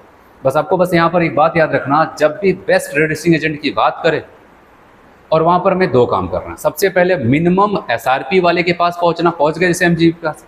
अब इसमें भी दो लोग दिख रहे हैं, आप इसमें से किसको सिलेक्ट करो? जिसका मिनिमम ऑक्सीडेशन नंबर होगा। बताओ ये तो +2 है, ये 0 है, तो मिनिमम किसका कहेंगे? 0, तो हम किसको टिक करेंगे? Mg को। आया समझ में? मिनिमम SRP, मिनिमम ऑक्सीडेशन, ये कर लिया तो कोई भी क्वेश्चन आएगा अच्छे लेवल का तो गलत नहीं होने वाला, ठीक है। तो ये सारी चीज़ हो सकती है। अब देखो ये तो आपको सबसे कम से कम इतना याद रखना है। अब थोड़ा सा एक्सप्लेन करें तो क्या होगा, ठीक है, बस उसको मिक्स मत करना, ये जो आपको बताया मेन चीज़ ये याद रखना। एक्सप्लेन ऐसा करते हैं, यहाँ पर आप पहुँच गए, आपसे SRP पूछा गया, बेस्ट रिड्यूसिंग पावर पूछा गया ना, रिड्यूसिंग एजेंट। आपको बताया अगर आपके पास Mg2+ और Mg, रिड्यूसिंग एजेंट का मतलब क्या? खुद का ऑक्सीडेशन कराए और क्या करता है? दूसरे का रिडक्शन कराए। और आपको पता है Mg पहले से ही ऑक्सीडाइज फॉर्म में है। भैया अगर जो पहले से ही एकदम ऊंचाई पे है और उसके ऊपर कुछ है ही नहीं, तो और कितना ऊपर जा सकता है वो? तो Mg अपने मैक्सिमम ऑक्सीडेशन नंबर पे है। अगर कहेंगे तुम क्या एक अच्छे रिड्यूसिंग एजेंट हो, कहेगा भाई मैं तो पहले से ही अपने मैक्सिमम ऑक्सीडेशन नंबर पे हूँ। ऐसा थोड़ी ना कि Mg कहेगा चलो ठीक है मैं Mg4+ में चला जाऊँगा, ये तो हो ही नहीं सकता है। मतलब रिड्यूसिंग एजेंट बनने का मतलब क्या हो जाता है? खुद का क्या करना पड़ेगा? ऑक्सीडेशन। इसीलिए आप बताओगे हम Mg वाले को, कम वाले को क्यों मैंने बोला? क्योंकि कम वाला होगा तभी वो ज़्यादा में जा सकता है, और जो ज़्यादा में पहले से ही है वो अब क्या, उसके पास ऊपर जाने के नहीं, बस नीचे आने का ही रास्ता है। तो इसीलिए जब रिड्यूसिंग पूछा जाए मतलब दूसरों को रिड्यूस करना है, मतलब खुद को ऑक्सीडाइज करना है। तो कुछ ना समझ में आए तो मैंने आपको जो बताया वो चीज़ ध्यान देना। जब बेस्ट रिड्यूसिंग एजेंट पूछा जाए तो मिनिमम SRP और मिनिमम, उसमें भी जो मिनिमम ऑक्सीडेशन नंबर के साथ होगा उसको टिक करना। चलो अब हटाएं, यहाँ पर इसको नोट कर लेना जरूर। चलो अब यहाँ पर आपको ये बताया गया, इस डाटा में अगर हम देखें, और जब हम ऑक्सीडाइजिंग पावर को देखते हैं, रिड्यूसिंग के लिए मैंने कहा था मिनिमम ऑक्सीडेशन नंबर, जो ऑक्सीडाइजिंग की तुलना की जाती है हमेशा oxidation number, higher oxidation number वाले से तुलना की जाती है। अब जैसे यहाँ पर मैग्नीशियम से कहा गया रिड्यूसिंग पावर में सबसे आगे खड़ा हो गया, फिर जिंक आया, फिर आयरन सबसे पीछे निकल। लेकिन कहा जाए कि अगर इन्हीं के हिसाब से अब एक काम करो, इनका ऑक्सीडाइजिंग पावर आप अरेंज कर दो। जैसे मैंने आपको बताया रिड्यूसिंग पावर वो SrEP की क्या हो जाता है, इन्वर्सली। वैसे अगर किसी का ऑक्सीडाइजिंग पावर पूछा जाए, क्या पूछा जाए भाई, ऑक्सीडाइजिंग पावर, तो बताओगे वो SrEP की क्या हो जाएगा डायरेक्टली। अगर आपको पता है कि फ्लोरीन का SrP की वैल्यू सबसे ज़्यादा और ऑक्सीडाइजिंग पावर अच्छा है, तो कभी आप भूलेंगे नहीं, क्योंकि फ्लोरीन का SrP की वैल्यू ज़्यादा है और ऑक्सीडाइजिंग पावर भी ज़्यादा है, इसका मतलब ऑक्सीडाइजिंग पावर SrP के डायरेक्टली ही होता होगा। तो ऑक्सीडाइजिंग पावर, अब बताओ अगर हमें ऑक्सीडाइजिंग पावर देखना है तो सबसे आगे कौन आएगा, सबसे बड़ी वैल्यू देखनी पड़ेगी। बताओ अगर ऑक्सीडाइजिंग का ऑर्डर अरेंज करना है तो सबसे बड़ा कौन होगा, ये माइनस में जितनी कम वैल्यू मतलब उतनी बड़ी वैल्यू। सबसे ज़्यादा निकिल वाला ये आएगा नंबर 1 पे, ऐसा में ऑक्सीडाइजिंग की बात हो रही। चलो उसके बाद दूसरे पे कौन आएगा, ये, तीसरे पे ये, और चौथे पे ये आएगा। चलो अगर यहीं पर मैं फिर से आपको एक एग्जांपल दे दूं, क्योंकि ये आप क्लियर कर लो, बेस्ट ऑक्सीडाइजिंग एजेंट इसी में से जो भी लोग दिए गए इसी में से आपको सेलेक्ट करना। तो आप बताओगे best oxidising agent, oxidising power पूछी जाए SrP के डायरेक्टली, आप कहाँ पर पहुंच जाते हैं, पहले वाले ऑप्शन में। आप बताओगे निकिल की सबसे बड़ी वैल्यू इन चारों में, ऐसा नहीं कि सबसे ओवरऑल, इन चारों में निकिल की वैल्यू सबसे बड़ी है, तो इसका मतलब इसी की पावर ऑक्सीडाइजिंग पावर सबसे अच्छी होगी इन चारों की तुलना में। चलो आपने निकिल को देखा, मैंने यहाँ पर एक ऑप्शन बना दिया, मैंने कहा चलो यहाँ पर एक में मैं लगा देता हूँ Ni2+ और एक में लगा देता हूँ यहाँ पर Ni। अब बताओ दोनों ऑप्शन, आप निकिल तक तो पहुँच गए, यहाँ तक तो आप पहुँच गए, जैसे OP का नाम सुना, ऑक्सीडाइजिंग पावर, ऑक्सीडाइजिंग एजेंट, यहाँ पर पहुँच गए। अब यहाँ पर कैसे टिक करोगे, किसको टिक करोगे बताओ, फिर से ऑक्सीडाइजिंग पावर। तो एक कॉन्सेप्ट फिर से आपको यहाँ पर कॉन्सेप्ट नोट करना है, जब बेस्ट ऑक्सीडाइजिंग एजेंट या फिर बेस्ट ऑक्सीडाइजिंग पावर पूछी जाए तो दो लाइनें फिर से आती। नंबर 1 पहली बात, अब बताओगे यहाँ पर मैक्सिमम, पहला कहाँ पर पहुँचेंगे, मैक्सिमम SrP वाले के पास पहुँच जाएंगे, पहुँचे उसके पास SrP वाले के पास।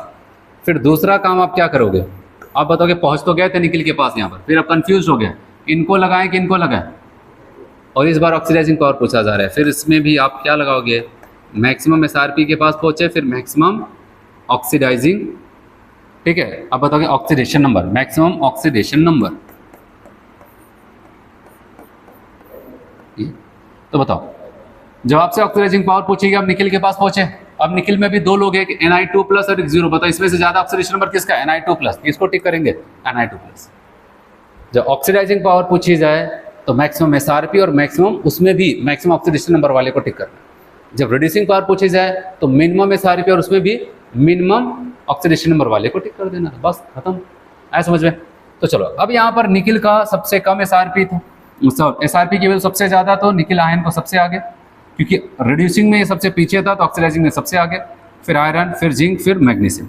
मैग्नीशियम जब रिड्यूसिंग पावर की बात आई तो सबसे आगे क्यों हो गया, क्योंकि इसके SrP की वैल्यू सबसे कम थी, इसीलिए रिड्यूसिंग वाला पावर ज़्यादा रखा। और जब ऑक्सीडाइजिंग की बात आई तो ऑक्सीडाइजिंग कहता था जिसके SrP की वैल्यू ज़्यादा उसको लाइन में आगे खड़ा करो और जिसका कम उसको सबसे पीछे कर दो। इसलिए जब ऑक्सीडाइजिंग पावर हमने देखी तो उनके आयन के साथ देखी, और जब रिड्यूसिंग पावर देखा गया तो उनके मेटेलिक फॉर्म के साथ देखा। ये होता है जो आपको ध्यान देना है, ये नोट कर लेना, बहुत इंपॉर्टेंट है, क्वेश्चन आएगा तो मिटा इसको।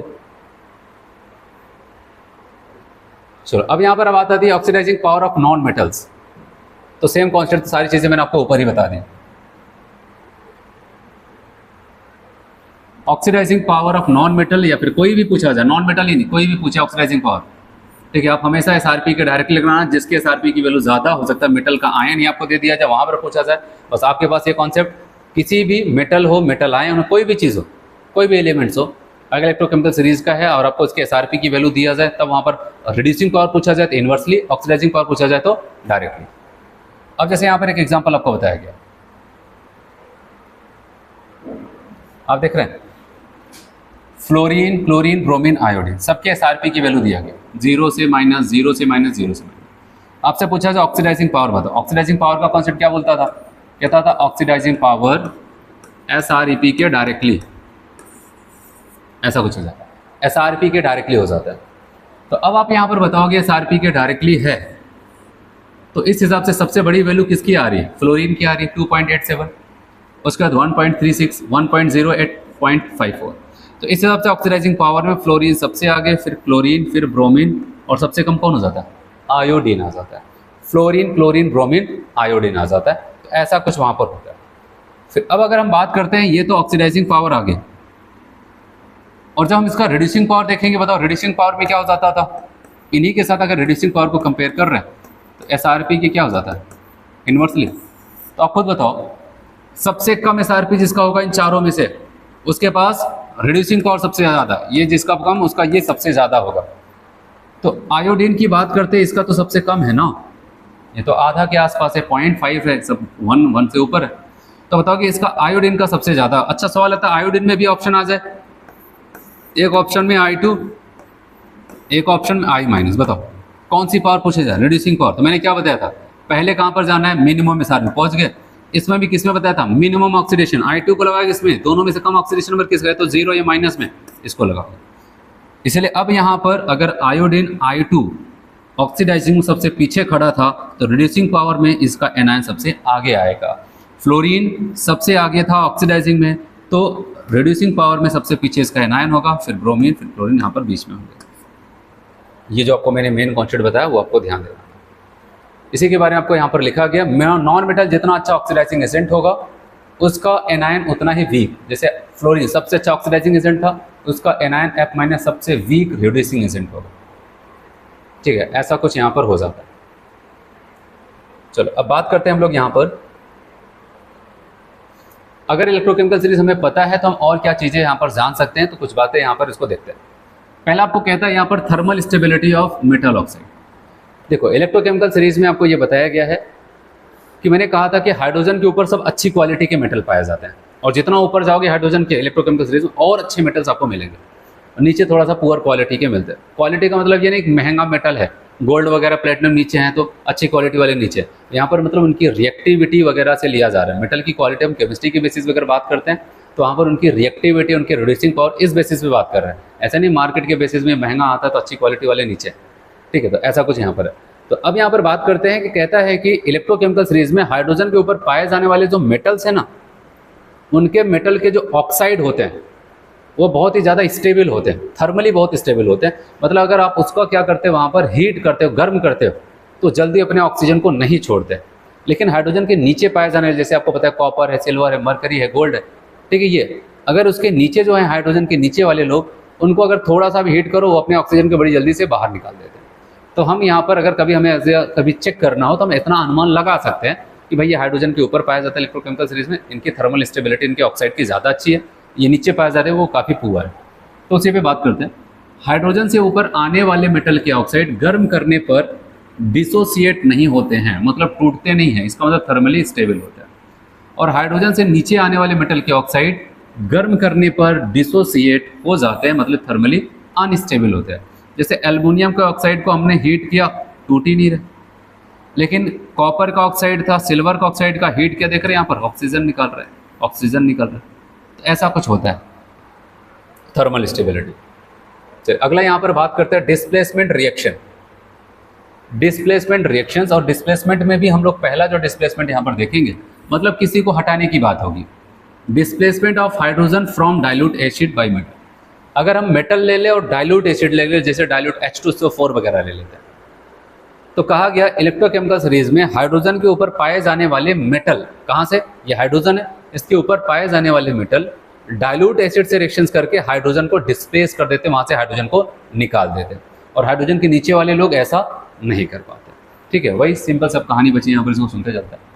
इलेक्ट्रोकेमिकल सीरीज में हाइड्रोजन से ऊपर आने वाले मेटल डाइल्यूट एसिड से रिएक्ट करके हाइड्रोजन को डिस्प्लेस करते, केवल ऊपर वाले।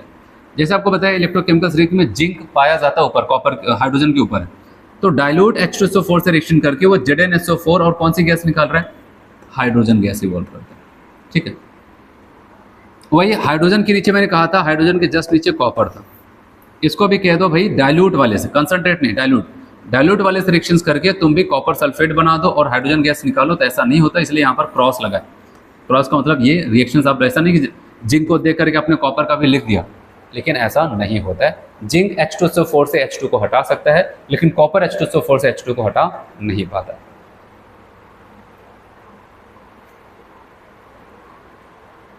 चलिए यहाँ पर और एक डिस्प्लेसमेंट की रिएक्शंस आ रही है।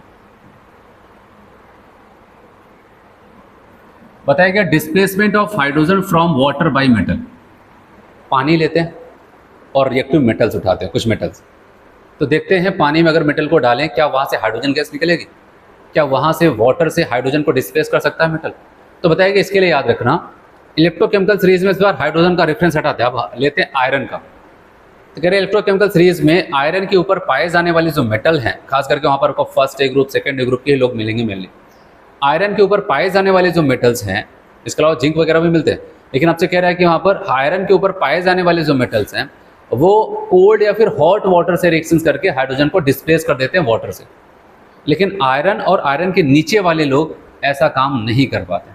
फिर आयरन के लिए एक लाइन और आपको बताई जाती है, आयरन एक कंडीशन पे वो भी हटा सकता है, लेकिन उस कंडीशन के आयरन को एकदम रेड हॉट करना पड़ेगा। आयरन को एकदम कहते हैं ना एकदम भट्टी में डाल के एकदम रेड कर देना पड़ेगा, एकदम वहाँ पर बहुत ही ज़्यादा हॉट कर देना पड़ेगा उसको। एकदम जब रेड हो जाएगा पूरा तो उसके ऊपर, और वो भी वाटर डालने से नहीं, उसके ऊपर हमें क्या करना है, वाटर की वेपर डालेंगे, ठीक है, स्टीम को पास करेंगे, तब जाकर के वो भी ऐसा काम कर सकता है, नहीं तो नहीं कर सकता है। तो चलिए इसको भी ऐसा सुनते चलते हैं। आयरन से ऊपर आने वाले मेटल कोल्ड या हॉट वाटर से रिएक्ट करके हाइड्रोजन डिस्प्लेस करते हैं। जैसे कि सबसे मेन आपको यहाँ पर मिलता है एल्कली मेटल और alkaline earth metal displace hydrogen from cold water. आपको पता है alkali metal alkaline earth metal ये लोग इतना ज़्यादा रिएक्ट हैं, कहते हैं ठंडे पानी से भी निकाल देंगे, ठीक है। तो ठंडे पानी से हाइड्रोजन को डिस्प्लेस करना और कठिन हो जाता है, लेकिन इस कठिनाई को बड़ी आसानी से कौन कर जाते हैं, एल्कली और एल्कलाइन अर्थ मेटल। आपको पता है अगर सोडियम मेटल को हम पानी में डाल देते हैं, कहते हैं ना पानी में आग लग जाती है, ठीक है। अगर सोडियम मेटल और पानी में डाल दो, क्यों आग लग जाती है, क्योंकि सोडियम मेटल क्या हो जाता है, वाटर से रिएक्शंस करके हाइड्रोजन गैस इवॉल्व करता है, और जैसे हाइड्रोजन गैस एयर के संपर्क में आता है वो जलने लगता है, ठीक है, क्योंकि सबको पता है हाई कंबस्टिबल गैस होती है। जैसे ही एयर के संपर्क में आया वो तुरंत के तुरंत वहाँ पर जलने लगता है। तो ये सारी चीज़ें वहाँ पर होती है। और कहता है यहाँ पर मैग्नीशियम और जिंक डिस्प्लेस हाइड्रोजन, लेकिन वो गर्म पानी से, हॉट वाटर से ये दोनों लोग हटा सकते हैं। फिर आगे यहाँ पर आयरन के बारे में बात करता है। वैसे ये लाइन आपके एनसीईआरटी में नहीं लिखी गई, लेकिन यहाँ पर सुन लेते हैं इसके बारे में। कह रहे iron do not displace hydrogen either from cold water और हॉट वाटर। आयरन ना तो कोल्ड वाटर से ना तो हॉट वाटर से किसी से भी पानी को डिस्प्लेस, हाइड्रोजन को डिस्प्लेस नहीं कर पाता। लेकिन however when steam is passed over red hot iron hydrogen is produced, ठीक है। अगर स्टीम को पास करते हैं रेड हॉट आयरन से तो हाइड्रोजन वहाँ से प्रोड्यूस होती है, ठीक है। अब दो मैं और आपको बताने जा रहा हूँ जिससे अगर क्वेश्चन पूछेगा। मैंने इलेक्ट्रोकेमिकल सीरीज के कई फायदे आपके गुनाए, लेकिन ये दोनों सबसे ज़्यादा इंपॉर्टेंट होगा। आपको बताया जा रहा है electrochemical metal to metal displacement और non metal to non metal displacement, इसी के पूछे जाने के सबसे ज़्यादा चांस हो सकते हैं। और उसमें भी याद रखना कि अगर हमसे कभी पूछा जाए, ठीक है, एक मेटल दूसरे मेटल को उसके साल्ट के सोल्यूशन से कब हटा सकता है, एक सिंपल सी लाइन, हमेशा ऊपर पाए जाने वाला, इलेक्ट्रोकेमिकल सीरीज में ऊपर पाए जाने वाला मेटल अपने नीचे पाए जाने वाले मेटल को उसके साल्ट के सोल्यूशन से हटा देना। मतलब ऊपर वाले उनका क्या दबदबा ज़्यादा होता है, जो ऊपर पाया जाता है, ठीक है। ऊपर पाए जाने वाला मेटल अपने नीचे पाए जाने वाले मेटल को उसके साल्ट के सोल्यूशन से हटा देगा। लेकिन आपसे जब क्वेश्चन पूछेगा ऐसा ऊपर नीचे थोड़ी करके बोलेगा। अच्छा बताओ, जो ऊपर पाया था उसके एसआरपी की वैल्यू क्या होगी, ज़्यादा कि कम, कम। और जो नीचे पाया था उसके एसआरपी की वैल्यू क्या है, ज़्यादा। एक लोअर एसआरपी वाला मेटल एक हायर एसआरपी वाले मेटल को उनके साल्ट के सोल्यूशन से धक्के मार करके निकाल देता है। आज समझ में, तो इस बात का ध्यान देना है आपको। वही मैं आपको बताने जा रहा हूँ, मेटल टू मेटल डिस्प्लेसमेंट कह रहा है कि एक मेटल दूसरे मेटल को उसके साल्ट के सोल्यूशन से तभी डिस्प्लेस करेगा जब डिस्प्लेस करने वाला मेटल इलेक्ट्रोकेमिकल सीरीज में ऊपर हो और डिस्प्लेस होने वाला मेटल इलेक्ट्रोकेमिकल सीरीज में नीचे हो with respect to each other. याद रखना, ऊपर वाला नीचे वाले को हटा सकता है, ये इसका दबदबा है, ठीक है, नीचे वाला का यहाँ पर। तो ऐसा कुछ वहाँ पर होता है। जैसे आयरन और निकिल अगर आप इलेक्ट्रोकेमिकल सीरीज देख पाएँ तो याद रखना वहाँ पर आयरन ऊपर पाया जाता है और निकिल नीचे पाया जाता है। इसलिए आयरन, निकिल का साल्ट है NiSO4, तो वहाँ से निकिल को धक्के मार करके बाहर निकाल दिया और खुद का क्या बना लेता है Fe2SO4। आयरन 0 ऑक्सीडेशन से +2 में पहुँच जाता है, जबकि निकिल +2 ऑक्सीडेशन नंबर में 0। मतलब ये कैसे धक्के मारा, क्या किया निकिल के साथ, इसने क्या किया, निकिल का रिडक्शन करा दिया। और आपको पता है रिडक्शन कौन अच्छा करा सकता है, जो ऊपर पाया जा रहा है, जिसके एसआरपी की वैल्यू कम, वही तो अच्छा रिड्यूसिंग एजेंट होगा। इसीलिए ऊपर वाला मेटल अपने नीचे वाले मेटल उसके साल्ट सोल्यूशन से हटा सकता है। ऐसे अगर मैं आपसे कह दूं जिंक ऊपर है, कॉपर तो नीचे, हर किसी को पता है, ये 0 से 2+ में चला जाता है। तो जिंक कॉपर सल्फेट से कॉपर को धक्के मार करके बाहर निकाल देता है। कॉपर यहाँ पर +2 हुआ करता था, ये 0 हो गया। और जिंक 0 से +2 में पहुंच जाता है ZnSO4। ऐसा क्यों कर पा रहे हैं? क्योंकि इसका इलेक्ट्रोकेमिकल सीरीज में ऊपर पाए जाने का मतलब होता है इसके SRP की वैल्यू कम है, इसके SRP की वैल्यू ज़्यादा है, और लोअर SRP वाला हायर SRP को वहाँ पर रिड्यूस करके भगा देता है। ऐसे कॉपर से पूछा भाई तुम भी किसी को हटा सकते हो? तुम्हें तो जिंक ने हटा दिया। कहता हाँ मेरे नीचे जो मेटल पाया जा रहा है वो है सिल्वर। कह रहे मैं सिल्वर नाइट्रेट या फिर सिल्वर का कोई साल्ट होगा वहाँ से मैं सिल्वर को हटा सकता हूँ, उसका नाइट्रेट ले लूँगा, ऐसे बन जाएगा और सिल्वर को अलग कर देता है।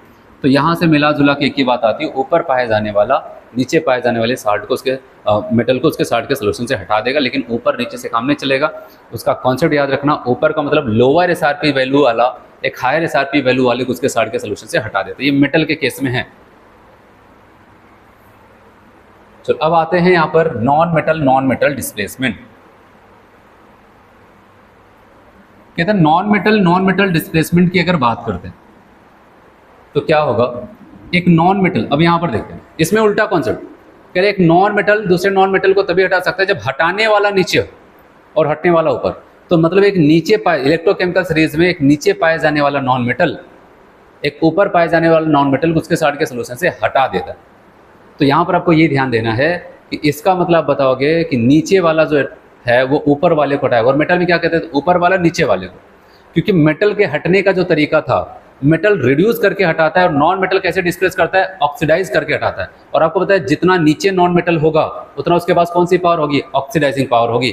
इसलिए नीचे पाए जाने वाला नॉन मेटल अपने ऊपर पाए जाने वाला नॉन मेटल उसको साल्ट के सोल्यूशन से डिस्प्लेस करता है। इसलिए यहाँ पर कॉन्सेप्ट बदलता है, ठीक है, उसका जस्ट उल्टा।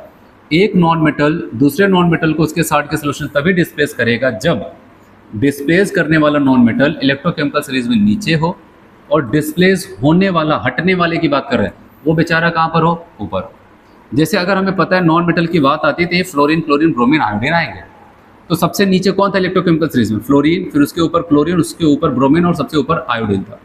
तो ऑक्सीडाइजिंग पावर अगर हमसे पूछा जाए तो भाई जो जितना ज़्यादा SRP रखेगा, जितना नीचे होगा उतना ज़्यादा SRP, और जितना ज़्यादा SRP उतना ज़्यादा उसके पास ऑक्सीडाइजिंग पावर। इसीलिए जब Cl2 से, अच्छा यहाँ पर ध्यान देना, अगर फ्लोरीन से पूछा जाए तुम किसको किसको हटा सकते हो? फ्लोरीन सबसे नीचे, अगर आपको याद हो electrochemical series iodine, bromine, chlorine और फ्लोरीन है ऐसे। तो फ्लोरीन सबसे नीचे है तो ये अपने ऊपर मतलब क्लोरीन को भी उसके साल्ट से हटा सकता है, ब्रोमीन को उसके साल्ट से हटा सकता है और आयोडीन को उसके साल्ट से हटा सकता है। लेकिन क्लोरीन से पूछा जाए भाई तुम किसको, क्या फ्लोरीन को हटा पाओ? कहता ना, नीचे वाले को तो नहीं, ऊपर वाले को। ये ब्रोमीन को हटा सकता है और आयोडीन को हटा सकता है। फिर ब्रोमीन से पूछा जाए तुम किसको डिस्प्लेस कर सकते हो? कहता है मैं केवल आयोडीन को कर पाऊंगा और नीचे वाले को नहीं। फिर आयोडीन से पूछा तुम भी किसी को कर पाओगे? मैं किसी को नहीं कर पाऊंगा।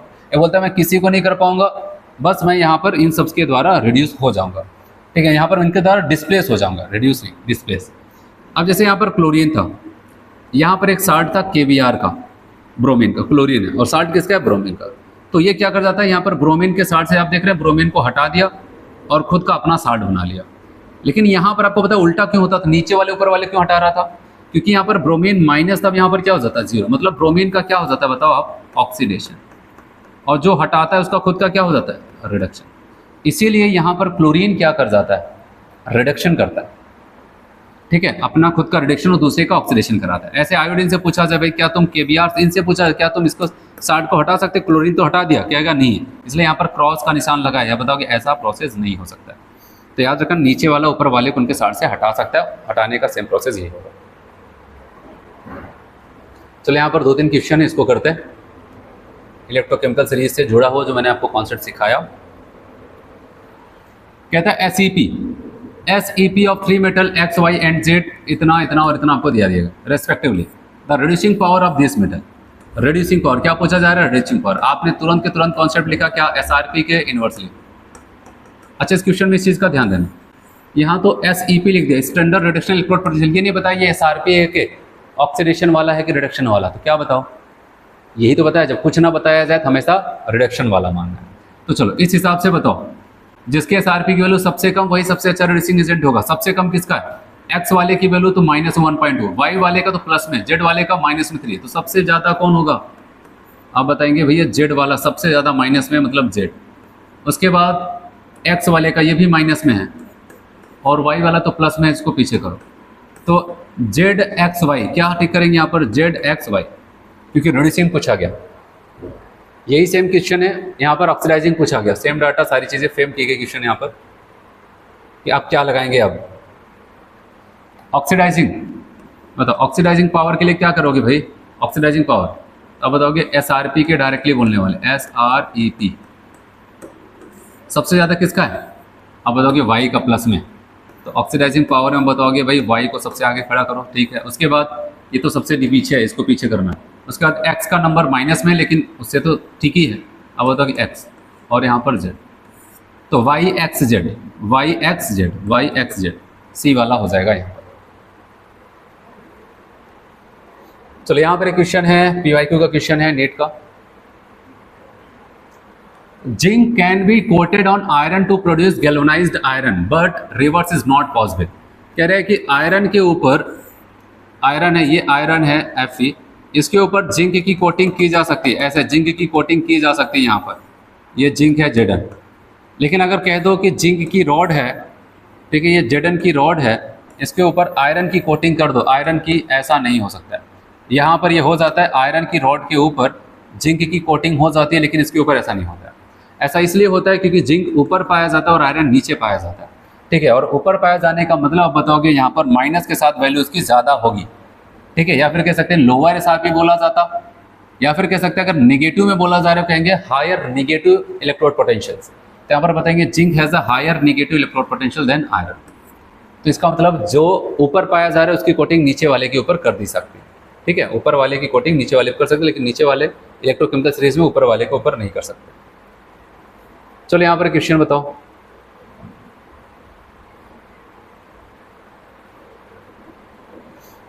Standard reduction potential of half cell, half reactions are given below. आपको यहाँ पर दिया गया है F2ClO2 Br2 इनका रिडक्शन पोटेंशियल, और आपसे क्या पूछा गया, द स्ट्रॉन्गेस्ट ऑक्सीडाइजिंग, फिर उसके बाद रिड्यूसिंग एजेंट इज। ऑक्सीडाइजिंग की बात आएगी, बताओ क्या बताओगे, ऑक्सीडाइजिंग एजेंट की बात आ रही है तो SREP सबसे ज़्यादा जिसका होगा, चलो टिक करो, SRP सबसे ज़्यादा किसका है, फ्लोरीन का। ऑप्शन में अब बताओ, ऑक्सीडाइजिंग के लिए मैंने कहा था हायर SRP और हायर ऑक्सीडेशन, तो किसको टिक करेंगे, तो लोअर ऑक्सीडेशन है, तो फ्लोरीन आ गया। फिर उसके बाद पूछा गया रिड्यूसिंग, और रिड्यूसिंग के लिए आपको क्या बताया था, SRP के इन्वर्सली, ऐसा कुछ हो जाता है, SRP के इन्वर्सली। और सबसे कम SRP किसका है, आयोडीन का। और उसमें भी मैंने कहा था जब SRP पूछा जाए I2 लगाएं या फिर I-, मैंने कहा रिड्यूसिंग पूछा जा रहा है ना, हाँ, तो रिड्यूसिंग में क्या, मिनिमम SRP और मिनिमम ऑक्सीडेशन नंबर, तो पहला ऑप्शन। अब कौन सा ऑप्शन हो जाता है, पहला ऑप्शन हो जाता है।